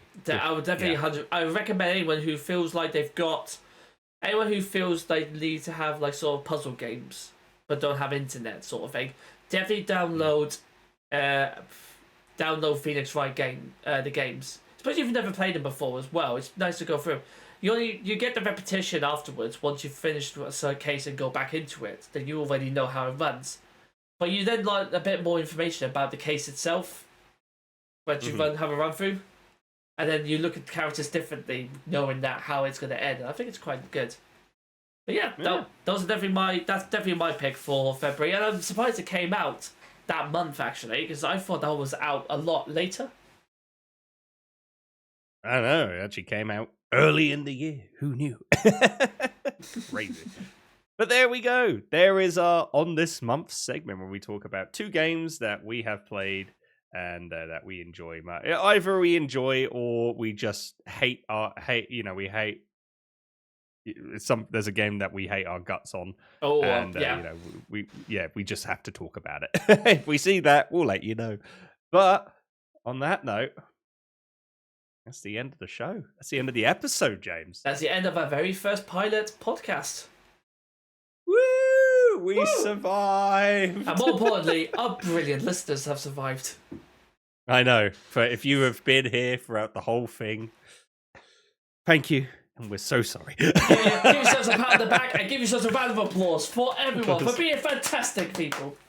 And for surviving over 2.5 hours of dribble. But we hope it was enjoyable dribble. Or if not, at least hopefully it's killed some time in the airplane or on the car journey up. And if you've been stuck in traffic, then we do apologise, but we're not in control of that. Yet. Yeah, exactly. But yet, unfortunately not. So, on that note, that is the end of the show. As we have said as well, this is going to be a once a month thing. So you'll be getting this on the first weekend, hopefully, of February. And then as we go on, we'll do another show. And for the next episode, we're going to be catching up with the latest news that's been going on. I mean, we have talked about the Switch 2, had to be done. But we are going to go through all the gaming news in January and February. Pick some things that we think is interesting to go from there, and then when we continue on the show as the months go on, we'll be able to give you more insight as on the coming days of what is going to be happening in the world of gaming, and give it to you in one full package for the month. That's brilliant. And just wanted to say, again, massive thank you for everyone who's joined in today. We hopefully you have enjoyed it. And if you have enjoyed it, give us 5 stars on Spotify and all the podcast reviews. And if you haven't enjoyed us, put down in the comments. Let us know what we could improve on. Because don't forget, this is just a pilot. We are just flying on the seat of our pants. So once we actually get a proper routine settled in, then we'll be able to improve. But your ideas and your thoughts are going to help us get to that stage where we'll be able to entertain more reviewers and basically pull off better and better streams and better podcasts. Exactly. So, as I say, as what James says, please let us know if you have any suggestions for us. We like to hear feedback. We like to get information from all of you that listen. If you just want to let us know that, you enjoyed, let us know. 5 stars on any of the podcasting platforms. Give us a like as well. Video. This is a video and also audio podcast. We'll be putting it on YouTube. If we can get it up to YouTube Music, that would be sick. And then you could be able to listen to it as there if you preferred that. I think Spotify also does video podcasts. So you may see the video version as well as the audio version on Spotify as well. Or any of the other podcasting platforms that you listen to when you get your daily dose of podcasts. But again, we want to thank you. We'll see you in March time as we do a full episode 1. So that'll be excited to go for. As to say, the pilot is all about Shadow the Hedgehog, and also my boy Switch 2. James's boy, right there. So we hope Fearless. you enjoyed the year Fearless. of Shadow, which was last year. Damn. Yeah. Sorry, James. Sorry for bursting your bubble there, mate. That's it. Go back to 2024. I mean, that would on personal reasons, I'm happy we're in 2020. Yeah, actually, you know what? Considering, probably best. Yeah, probably best. On that bombshell, let's say, James, where you wanna let people know if they want to find you on social media and what you do other content-wise, where can they find you? Well, I used to be a streamer. I'm actually going to start getting myself back into it. So if you've enjoyed what... woo, indeed. And if you do fancy joining me back up, then why not give me a follow on the James of All Games. That's right, ladies and gentlemen, as you see below. Now, going across the James of All Games, be able to check out the Facebook page and everything else. I will post, I say regularly, but I need to get back into it first. But once I do, you'll be the first to know on that page. And if you can follow and give me a like, I would very much appreciate it. I'm just there playing games and just having a good time. If I make you laugh, then that's all I need to do. Excellent. And for me, if you want to find me, I do a lot of variety streams and just lots of weird and wonderful stuff. One thing for certain that I have actually made tea in the microwave for charity. I don't think James knew about this. I made tea in the microwave. I made tea in the microwave because we reached a certain amount for charity, and I had to do it because people donated for it. I hated myself. You traitor. I didn't don't know. I've had many people tell me I'm a traitor. I don't, what? Come on. It was like my hand was pulled. I had to do it because we raised a good amount of money. Fine, it's for charity. I'll let you off. But as long as you didn't enjoy it. No, I hated it. It was the worst thing ever. Worst drink of tea I have ever had in my entire life. Yeah, not surprised. Yep. So we do a lot of stuff on there on Twitch. You can find me there, twitch.tv/JustSomeAndy. I'm there as well on the other platforms, Instagram, TikTok. If you want to, depends if TikTok gets banned or not. If it gets delayed in the US, who the hell knows? Or you can find me on Red Note. Because that's where everyone else is going, so I might as well make an account there. And, Unless you live in the UK, in which case, you keep that shit for free. Yeah, exactly. But yeah, you can find me on all the things, and as well, I'm not on. I'm on Facebook with a page there. I don't really use, but I might at some point. I don't use Twitter, but I am on Blue Sky, which is better than Twitter. Fuck you, Musk. Sorry, I just had to get that out there. But yeah, you can get me on Blue Sky. My handle there is @T, that's TEAT621.net. If you click on that and search there, you'll find me, Just Some Andy. And yeah, follow me if you want just random stuff and all that. So yeah, awesome. Good show, James. Good show indeed. Good show indeed. Good show. Yeah, it's wonderful. Oh, wonderful. Yes. Oh, marvelous. Wonderful. Okay, we're going insane. Now, I think it's time for us to end. From myself and from James, thank you so much for listening to the pilot episode of Games Innit Podcast. Until the next episode, which will be in March time. Have a very good rest of your day, morning, afternoon, evening, wherever you are in the world. Stay safe, much love, and we'll speak to you all very, very soon. Until then, bye-bye. Have a good one. We'll see you later. And also for me, finally, take care of yourselves and each other. Cheery bye. And as always, ladies and gentlemen, thank you for stopping by.